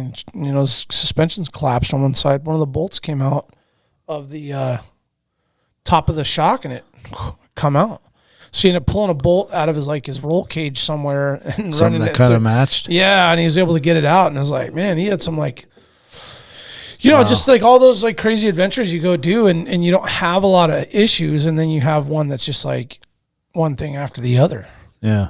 And you just learn how to get prepared. I think you break enough shit and go through enough stuff, you just start learning like, okay, I need to bring extra stuff. I mean, bringing extra bearings and axles. If you're in the side-by-side game, it's pretty common to carry axles and belts and, all that stuff. That's true. Especially the guys that got them all modded out and they're all nasty, but there's, got to have some shit. I keep duct tape. Oh, that's definitely in there. Yeah. Duct tape can fix a lot of things. Good for a lot of things. Yeah. I think I used one year. Remember the year when we went back with Nick Holbrook? Yes. To the Glacier? Yeah. And he's running that 570 Razor and just like jumping. And I think he was like, at least, he was a triscuit shy of 350 for sure. And I was like, man, I feel like he's going to break something in that thing. He's a big boy, dude. Sure enough, he did. Oh, man, he grenaded that shock through he broke the mount and then through the floor and all that. Oh, yeah. And then all you assholes peeled off and left us because you guys had a hockey tournament game that night. So me and Cisco had to like help limp that thing out. What? All the way. We left because we had a hockey you and tournament? Josh, you guys all bailed, man. Took off. Oh, we're not the guys that know how to fix it anyway. I mean, you guys had the wives on the back of the wheelers too, so I was like, not Did a we lot win we can the do tournament? here. I don't remember. Yeah, we won the tournament. I hope so. Nick, we won the tournament. You better have. Well, this is for Nick's shock. Well, because Cisco's really prepared too. Oh, he's got a lot of tools and all that's that like stuff. the main dude I like to go with. Yeah, if you break something, you want him to help you. He has it and he knows what to do with it. Right. Like me, That's I the could other have thing. all the tools and I don't know what the fuck to do. Yeah, I'm not sure how to. Yeah, but I think everything down to my saw, my breaker bar, my torch, the WD-40, baling wire, duct tape. I mean, I almost went through everything in that tool kit, and so did Cisco and his shit to finally get his razor out that night. Yeah. Like, it was like, damn, good thing we like brought above and beyond the normal toolkit, because like had we not, this thing was like spending the night out here, and some local boy would have went out there and put a match to that bitch and burned it to the ground for sure. Something.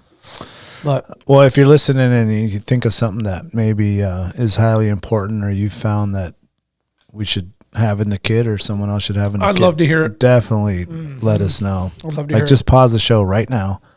Get on Instagram Take or some notes, take Facebook some or notes. whatever, and just be like, this, you got to have this, and tell us the why, because there's got to be a story with it. Yeah.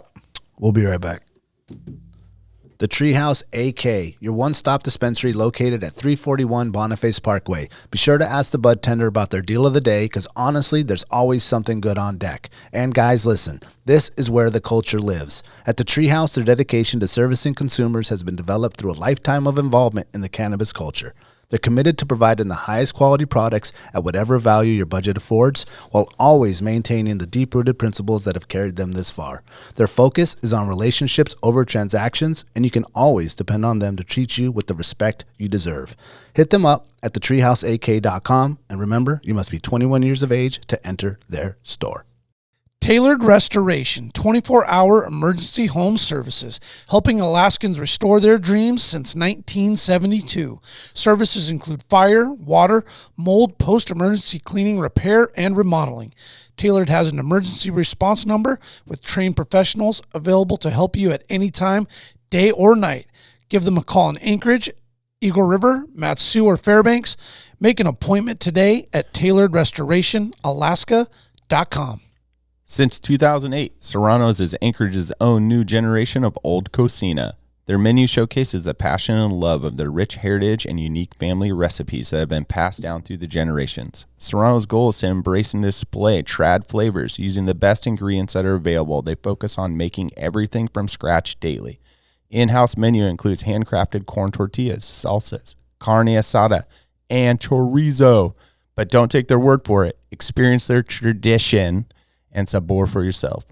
Locations on Tudor and Northern Lights, both with new tequila bars. Check out their daily specials at serranosmexicangrill.com.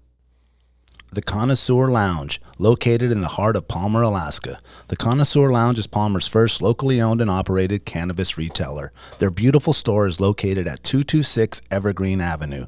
The Connoisseur Lounge has exclusive cannabis products such as Snowcap Romance, Aurora Haze, Super Glue, and one of our favorites, Sugar Cookies. And if you're not into the flower, the Connoisseur can hook you up with edibles, vape supplies, and a ton of CBD options for all your health and inflammation needs. Check out their daily deals at theconnoisseurlounge.net, or even better, stop by the lounge today. Remember, you must be 21 years of age to enter their store. And so afterwards, they took us to Tent City, which is the old Crush. Yep. Right there, kind of across from Nordstrom's, Fifth Avenue area there. I guess been that would there be yet. 6th Avenue, wouldn't it? Technically. No, not technically. Yeah. It Yeah, is. going northbound. Yep. Yeah. 6th Avenue. And man, I had this mango, like a spicy mango beer from Valdez Brewing. Ooh, Valdez Brewing. Yeah, I'm trying to remember what's Man, there's a lot of brewing. There's a lot of brew companies popping up, that dude. thing was, man, that was Awesome. good, dude. Yeah. But yeah, I hadn't been there before. It had a cool vibe. It's cool inside. Yeah. The menus are like on the TV. I see in the that. summer they let people. There's like outdoor seating right there too. Oh, right. Yep. Oh, so did they take away this? Because Crush was upstairs, or there was like ups. Did they? Is it tall ceilings now? It is. Okay. Yeah. Mm-hmm. They opened it up in there. Yeah. Oh, okay. Yeah, it was good, man. It was good. Yeah. Man, I've been. I don't envy outfitters. I don't envy guides. I don't want to ever be a guide. I don't ever want to be an outfitter. I got a lot of respect for those guys. Yeah, you don't want to deter anybody from doing it. It's it is amazing. It's very rewarding. But preparing people that have never gone on a hunt is difficult.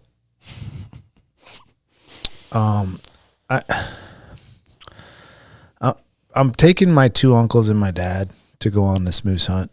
And my dad has obviously been hunting lots of times. He's the one that took me hunting and taught me how to hunt. Yeah, he learned you up. But this was 30 years ago. Okay. Yeah. And then I have my uncle who pretty much lived here his whole life in Soldotna, and he should know what's going on. And then there's my uncle who's from Florida who is asking all the right questions. And it comes to so as we're getting ready, I'm taking them all on this moose caribou hunt. Yeah, whatever. yeah, I've been hearing about this. Like, let's and go into this. I want to know because. And so at first I'm like, okay, well, I have my ATV. It was at first it was supposed to be just me and my uncle Alex and my uncle Francisco, and I was gonna take my 6x6, and I was gonna let my uncle from Florida use Bumblebee, the other Can-Am, and then my uncle from Soldotna has his own 4-wheeler, right? So leading up to it, like a week before we're going to go, and we've been talking, and I sent them the list of all the stuff. There's the list that has the personal items, the group items, the food items. That list, man. That's dude, I have the list. Perfect, especially for the rookie boys. Yeah. And so, you know, I'm sure outfitters and guides send dudes these lists or ask them what's on their list. Or some basic things, and then. And so, of course, I know that my uncle from Florida doesn't have a lot of this stuff, but he's willing to buy it. He's willing to find it, and I'm willing to let him borrow whatever I have of it. Yeah. So he's asking all the right questions, and like I'm getting nothing from my uncle in Soldotna because he's from here. I'm assuming he has everything and he does. I'm sure he has everything that we need. So he ends up calling me literally like a week ago, and he's like, hey, I went and got the 4-wheeler fixed. He has like this little Honda, I want to say, and he's like, and I got it fixed, and I spent all this money to get it fixed, and then I brought it home, and it doesn't it keeps turning off. It doesn't want to like keep turning on, and I'm like, well, that's not good. He's like, yeah, he's like, I don't really trust it. I don't know if I really want to bring it. I'm like, okay, what is the machine? Do you know what it is? I think it's a Honda, which is surprising to me that something's wrong with because those Hondas. He's got an old 97 4-Trax or what? Oh yeah, he's got some old, dude. I'm sure. I think he said 96, 96 something. Not even fuel injected. But that's like you could fix those things up, and they're legit, no, dude. I mean they're. Anyway, it's not something's wrong with it, and the guy had suggested it, but he doesn't want to put. He's in the spot where it's like he doesn't want to put any more money into it to fix it. So I was like, well, in my mind, I'm like, well, you already put whatever amount you in, like you should fix it all the way, then you have it. You know, or are you going to spend a whole lot more buying a new one? Oh yeah, $10,000. You know, but minimum. He didn't want to do it, and so he's like, "Well, do you have a friend that has one?" I was like, "That's not an ask. That's not an easy ask." Do you mind if I borrow your 4-wheeler for my rookie uncle to ride? Yeah, I'm not going to ask anybody. I mean, no, I got one laying around, but it's like I don't know, man. Yeah, I'm not going to ask anyone that. So I was like, "Well, I told him, I said, well, I can ask around." Even though I knew in my mind, I was like, I'm not going to ask anybody because no one's going to say yes. But I have my other one. I said, well, you guys could double up. You know what I'm saying? You could double up on that. Because at this point, my dad decided that he wanted to come, which is fine because the 6x6 has the 2-up. And initially, I was going to bring Mateo on this hunt. If it was just my two uncles and he had the other 4-wheeler, I was going to bring Mateo with me. Actually, I was going to put my uncle on. I was going to put my uncle on the 6x6 and have Mateo ride the 4-wheeler because I trust him. Yeah. To ride the 4-wheeler, and he knows what he's doing. You know what I mean? More than no offense to anyone in Florida, but it's a whole different game when you're riding the 4-wheeler. Yeah, I mean, especially it's one thing to ride it; it's another thing to ride it like in some technical trail scenarios. Yes, exactly, exactly. So the 4-wheeler, that Honda he calls me, and I was like, well,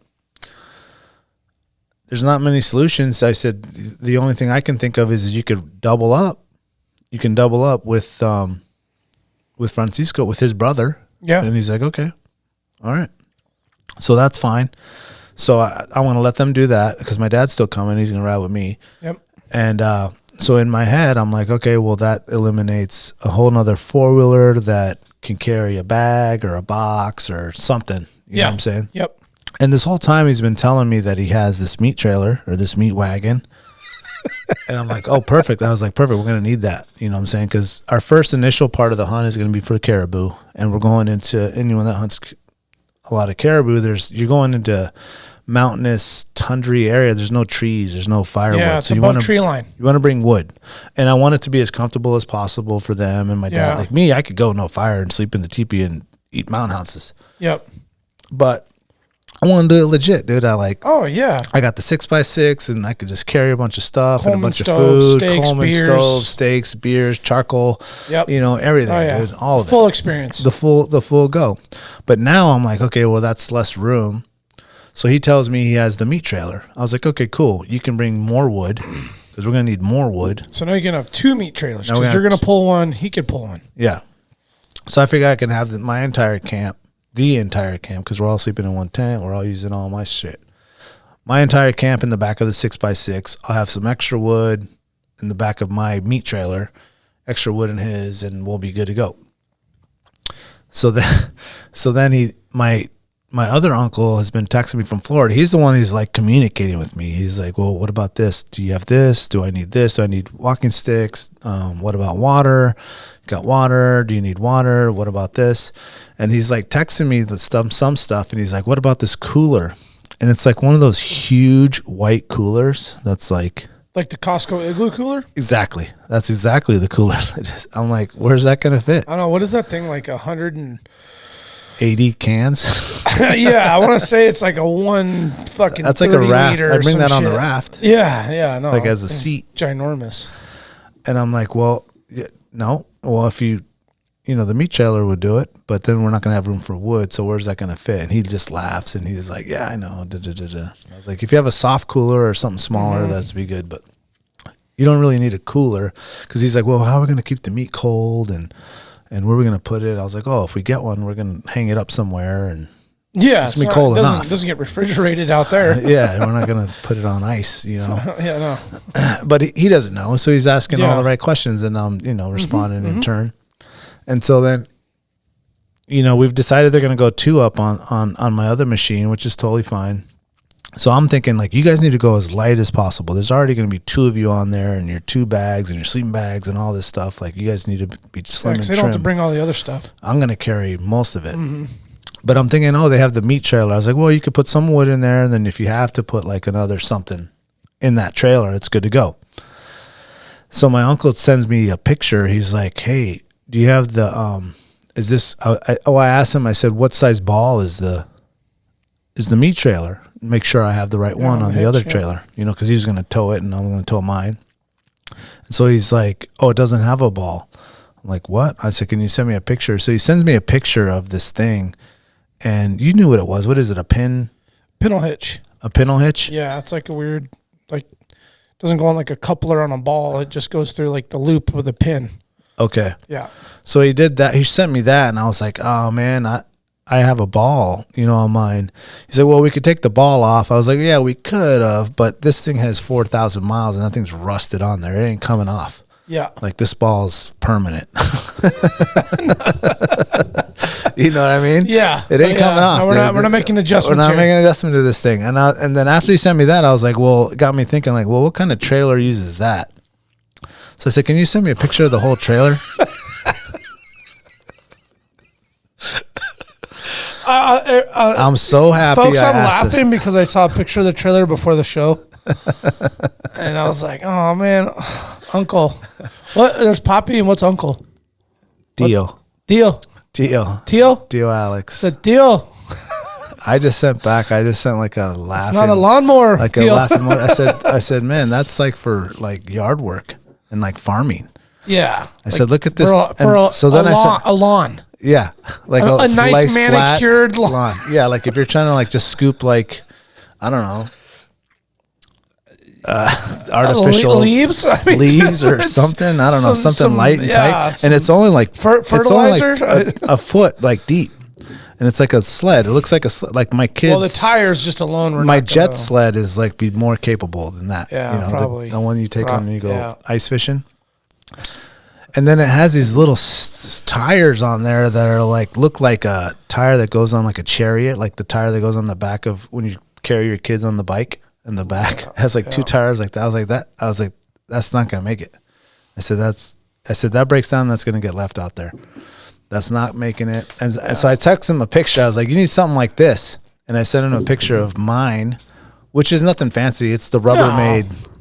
The horse trough. The horse trough Rubbermaid, hard plastic thing with the 3-wheeler tires on it. Legit. Yeah, the 24-inch 4-lug. He's like, oh, that's like a bathtub on wheels. I was like, yeah, it is. And you see these tires?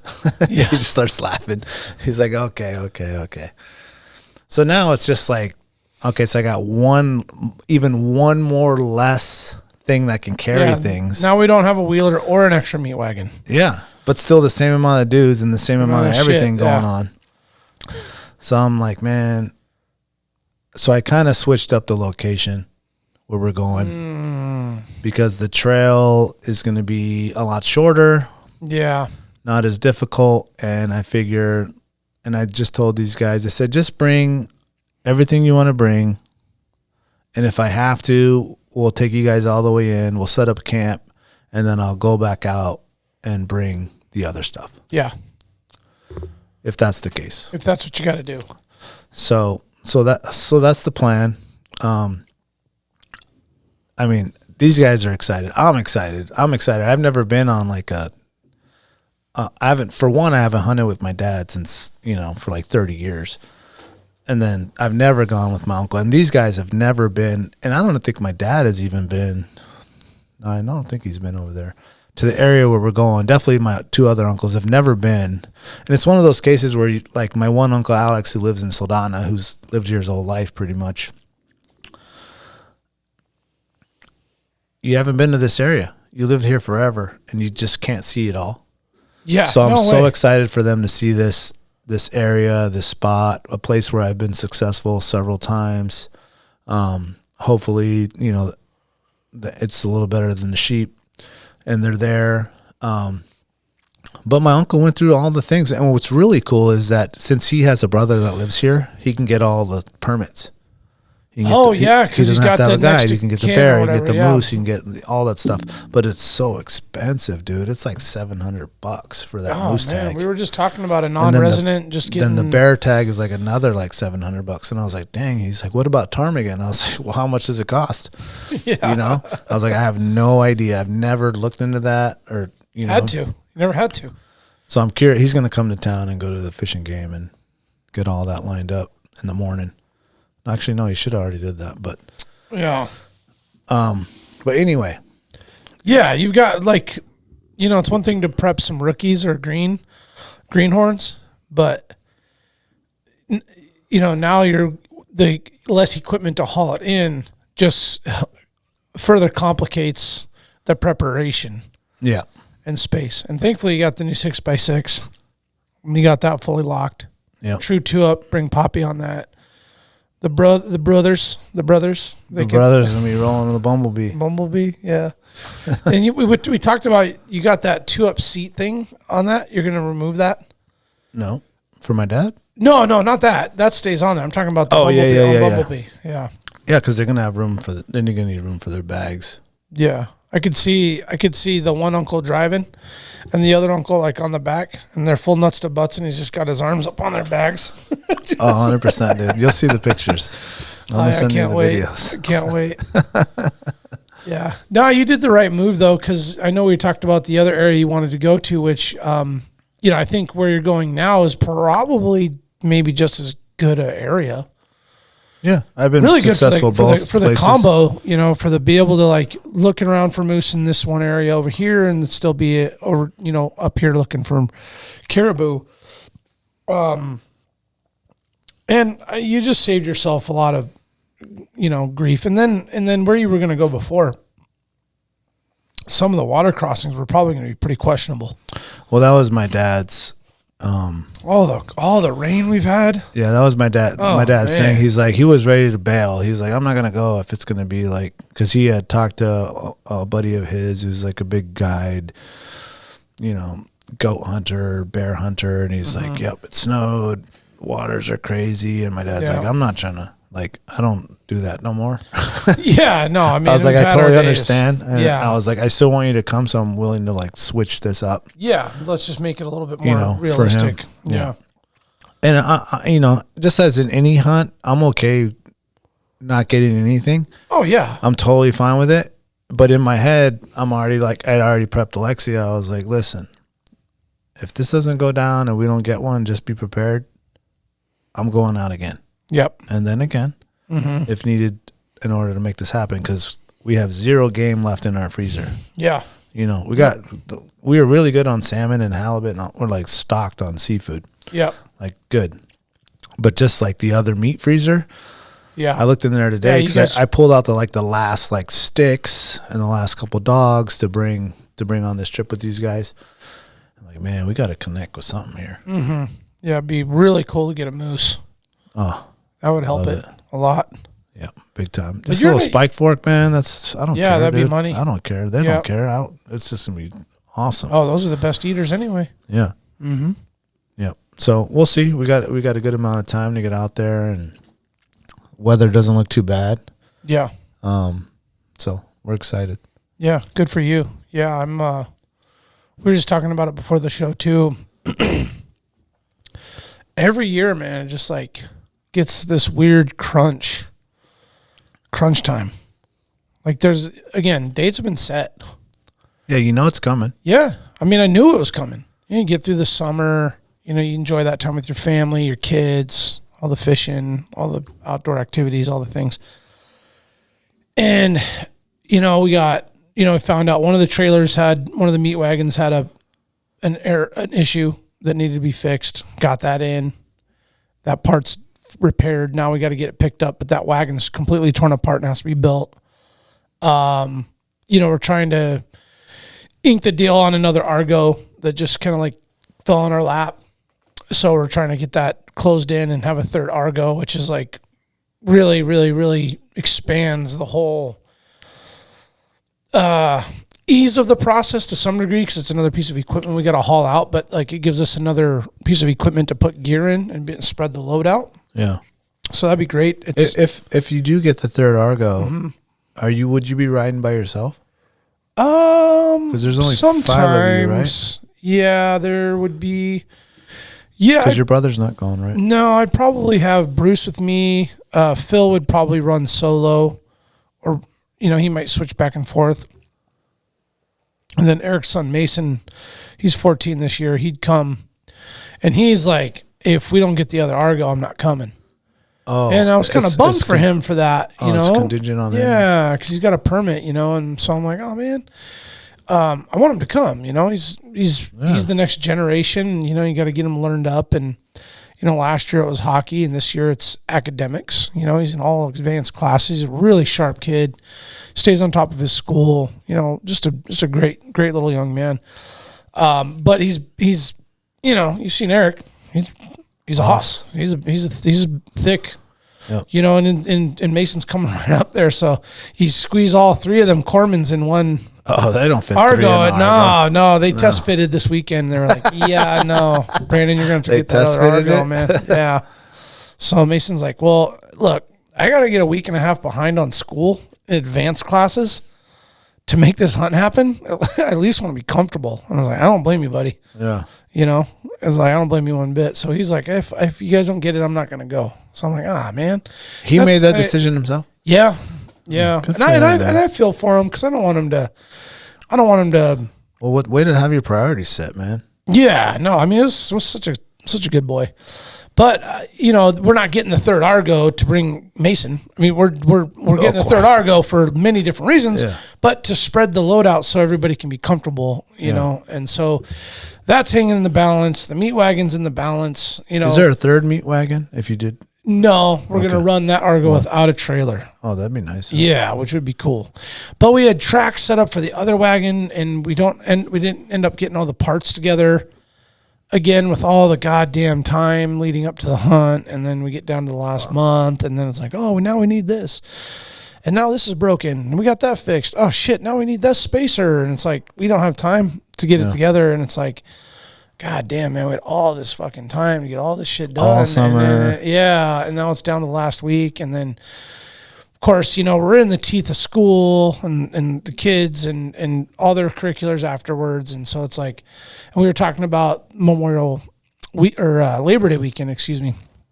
And, our families are going to be out here and we're going hunting. So they're like, oh, we'd really love to have the wheelers out at the property. And so it's like, oh, now I got to make a 150-mile round trip and go run those out there and back in a night. And, cause I'm going to tell the wife and kids, hey, I'm going to leave for 10 days, have a good old time.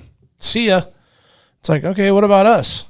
So it's like, if they want to have the wheelers out there at the property to enjoy the weekend, I'm not going to deprive them of that. Yeah. But it's a whole nother night after work. Now I got to go run that stuff out there and back. And it's just like, it's down to the wire. So I stretched it out.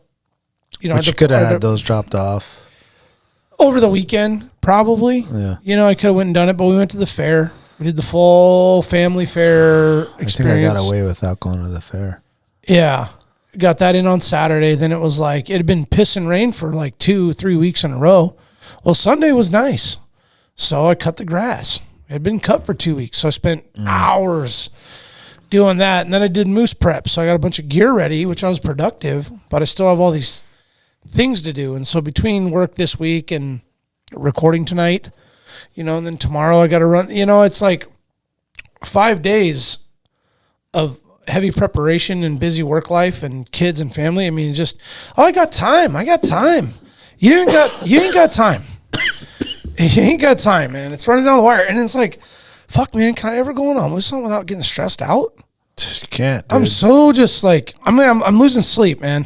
You're telling me tonight's going to be a long night for me. I'm like, dude, man, it's just, I think that's just the way it is. What am I saying? I think that. I know that. I've been doing this. It is this way. But it's all worth it once you just crest that hill where you just see the camp and you're going to be right there. And you're like, once you're in there and you're glassing and, your phone's off and they're just like, you can't do nothing about shit anyway. Yeah. It's like, all right. And then you're just in the moment and you're like, this is all worth it, and I don't want to. I'd hate to like not go do it and then, be there sitting on the couch on a Saturday morning, drinking coffee, watching Meat Eater on a Saturday morning, watching, his hunts, going, Steve and the boys, and then being like, God damn, man, I didn't go hunting. It's like that. Nah, that's not happening. So it's, it's a short-term sacrifice, for the time and the stress and all that. But it's just, I think it just comes with it. And I think that's part of just the passion and love for the activity and the process and the preparation and wanting to make sure it's all right, that you don't want to half-ass it. So you do think it through deeply and I think that's why the list is important. Yeah, and I can't do the list, man. Well, I will move a list. Like, I will take pretty much for this hunt, I took my last year's float hunt list, which was still 4 guys. And I just copied the list, created a new list, and just adapted the things that... Yeah, to the logistics and the machines and all that. Yeah. Mm-hmm. And then I just don't forget anything. It's on there. It's all on there. And and it's so rewarding for me to be in the garage, have all my shit on the table, have all the stuff that's on the ground, and just go through that list and be like, check, check, check, check, check, check, check, check, check, check, check, check, check, check. And then I'll see something like, oh, I better get that. Go get it. Mm-hmm. Boom, boom, boom. Because otherwise you might have forgot it, right? So then right before I leave, I do the final check. So everything has asterisks that I have there. And whatever doesn't, then I know, like, this is one thing. And I'll even move that list to another list. Like the stuff that's not done, that's not asterisks. I'll be like, these are the things I still need, and make a separate list so then I can be like, this is the final. That last little store run or whatever thing you got to go get. Yeah, the ice or the, the last minute things. Mm-hmm. So tonight the mission is, I need to freezer pack the meat and the stuff that's going to go in the cooler because you don't want that stuff that comes.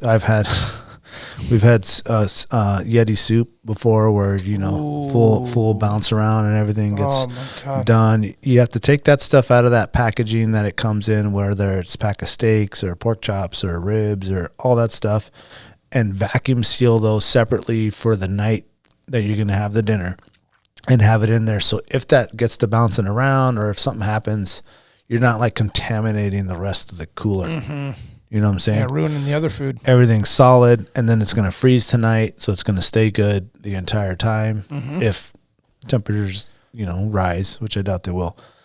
It'll stay frozen in the Yetis. Yeah. Yeah, be good. Yeah. No, you got your last little, like, mad crunch to finish up all that stuff. And we talked about that list before. I'm polar opposite. I have no list. That's crazy. Zero list, man. Zero list. It's not off memory. It's just off, like, my shit's all together. Do you mentally go through, like, all right, this is what I need for sleeping. Yeah. This is what I'm going to need in the day. Yep. This is what I'm needing in the night. This is what I'm going to need for the machine. For cooking and okay. Yeah. No, I do that. I do that because I just run through scenarios. I mean, I have all this stuff, or usually it's all kind of together from just all the other activities. Yeah. And I just have all my stuff in an area, and then I just start picking and choosing what I think I need for this trip.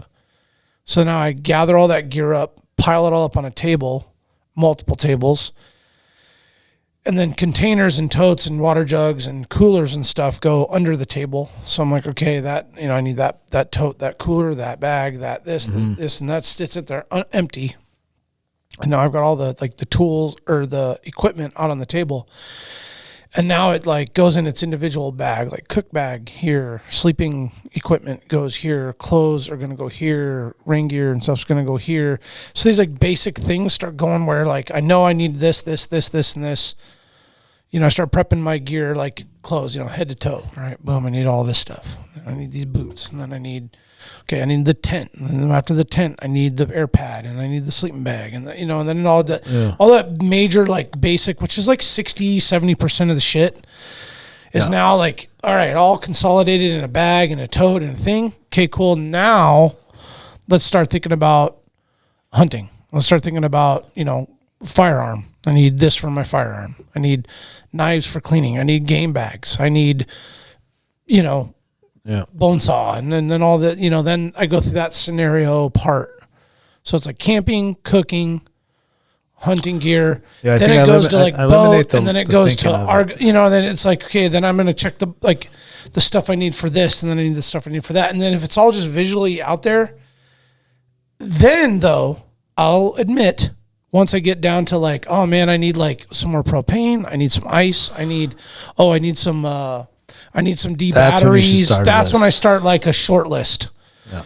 And then I'm like, and then usually there's like one more stop at like, oh, I got to swing through Three Bears and, somewhere. And then I'm like, all right, I need this last thing or two. And so then I gather a few things. So I'm not going to say I don't have a list. I have a little short list. The final list. But I don't need to like remind myself I need the Coleman stove and the sleeping bag. Well, it's not a reminder. It's like a checklist for me. Like, I mean, I wish I could, and I could if I applied myself and adapted that. Well, you don't have to do it once. But I don't, what I found when I make lists, I forget things. Because then I'm like, if it's on the list, I'm good. Oh, yeah. And then I'm like, oh my God, I forgot a hatchet. I forgot like a toothbrush. And it's like, man, I made these lists and now I forget stuff. Yeah. So if I don't make the list, I find that I forget less things because I'm not so dependent on that list. Yeah, I also like to look at it because I'll go back and be like, 2014 caribou hunt, and I'll name the area, the dates. Oh, that's cool. So now you have a list to go back and look at. Yeah, I'll be like, this hunt, that's pretty badass. And the dates and the dates and where I'm at, and then all the things I got, and not the things I forgot, the things I decided to leave, because sometimes I don't just bring everything on the list. Oh, right. And it's just cool to go back and be like, oh yeah, I remember I used to bring that, or I used to have that. Why did I bring this all this time? I don't need that anymore. Yeah, man. Why didn't I ever bring this? Yeah, exactly. Well, we hope that everyone is out there being safe and everyone is out there enjoying their time, as everyone's probably deep in moose country right now. Hopefully you got this downloaded. Yeah, especially for the guys that started August 20th, August 25th. Yep. Some of those earlier hunts, caribou is about to switch over on the tier 1 to the other. Yep. 100 and however many bulls or whatever they got for that one, or 140. Actually, they haven't got many, dude. I was listening to the hotline. Did the first one ever even hit quota? I don't think so. I never heard that. I only heard like 30 or something get took. Oh, like on the DC-45. When I ran into a dude on like the 14th or whatever it was on our way out, and he said there was like 55 left. And he was going in solo, and so I was like, okay. Yeah, we'll see. Yeah. Hopefully that cold weather gets them going.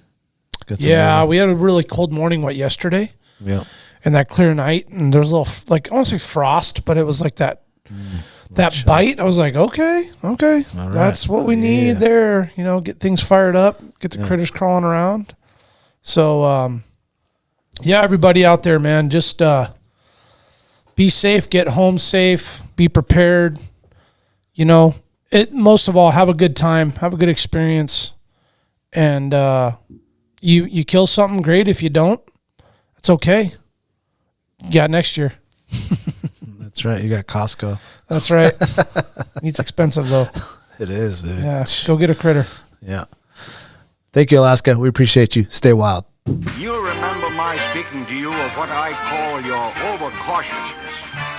Are you not overcautious when you assume that you cannot do what the enemy is constantly doing? The Alaska Wild Project podcast is brought to you by the following sponsors. Barney's Sports Chalet, supplying hunters with the best hand-selected gear since 1963. The exclusive home of frontier gear built for the rugged Alaskan terrain. Your one-stop shop for all your outdoor needs. Visit Barney's today at 906 West Northern Lights. Arbor Digital, the forefront of digital assets, cryptocurrencies, and wealth management, providing a low-cost, research-based investment strategy for Alaskans looking to invest their hard-earned money. Visit arborcapital.io today to put your money to work. Tailored Restoration 24-hour emergency home services, helping Alaskans restore their dreams since 1972. Services include fire, water, mold, post-emergency cleaning, repair, and remodeling. Give them a call in Anchorage, Eagle River, Matsu, or Fairbanks. Hit them up at tailoredrestorationalaska.com. Total Truck and Alaska Overlander, Alaska's premier supplier for custom automotive accessories and overlanding products, providing all-inclusive rental vehicles and trailers custom outfitted to explore the Alaskan backcountry with a unique and convenient traveling experience. Serrano's Mexican Grill, 2 locations, one on Tudor, one on Northern Lights. The Northern Lights location has their new tequila bar. Check it out. Also see their daily specials at serranosmexicangrill.com. TheTreehouseAK.com, located at 341 Boniface Parkway, Alaska's own and grown cannabis and CBD store. Ask the bud tender what the strain of the day is to get your 10% off. The Treehouse, where the culture lives. The Connoisseur Lounge, Alaska's premier locally owned and operated cannabis retailer, located in the heart of Palmer, Alaska. Their cultivated products include Snowcap Romance, Aurora Haze, Super Glue, and much more. Find them at theconnoisseurlounge.net. AKO Farms, located in Sitka, Alaska, built from the ground up with concentrates as their single motivation, with exclusive products such as their sugar wax, full spectrum diamond sauce carts, and more. Ask your local bud tender about AKO. Marijuana has intoxicating effects and may be habit-forming and addictive. Marijuana impairs concentration, coordination, and judgment. Do not operate a vehicle or machinery under the influence. There are health risks associated with consumption of marijuana. For the use of only by adults 21 and older. Keep out of the reach of children, and marijuana should not be used by women who are pregnant or breastfeeding. The Bait Shack, located on Ship Creek upstream of the bridge. Can't miss the bright red shack. They are the go-to fishing gear rental and guide service on Ship Creek. Tight lines and fish on. Come hook into the action with them. Hit them up at thebaitshackak.com. Anchortown Dogs, located on 4th Avenue across from the old 4th Avenue Theater. Look for the blue and gold umbrella. From reindeer dogs to bomb euros, they've got you covered. Anchortown Dogs, your local gourmet hot dog and sausage cart. Crude Magazine, Alaska-based media outlet using the last frontier as a springboard to discover larger truths about the cultures of our great state. Read more at crudemag.com. Lawn Pro AK, Alaska's year-round professional property maintenance team. Services include snow and ice management, weekly lawn care, and more. Get your free estimate today at lawnproak.com. Double Shovel Cider Company, located off of Arctic and 58th. Handcrafted Alaskan-made colonial ciders. They also have a tap room downtown on the corner of 5th and E. Stop by today and taste an award-winning cider. Lady with a Plan, your own Alaska event planner. From scouting the perfect location to planning the tiniest details, specializing in event management and production for intimate social gatherings. Find Lady with a Plan on Instagram. Should you not claim to be at least his equal in prowess and act upon the claim? I say try. If we never try, we shall never succeed. This proposition is a simple truth, and it's too important to be lost sight of for a moment. If we cannot beat the enemy where he now is, we never can.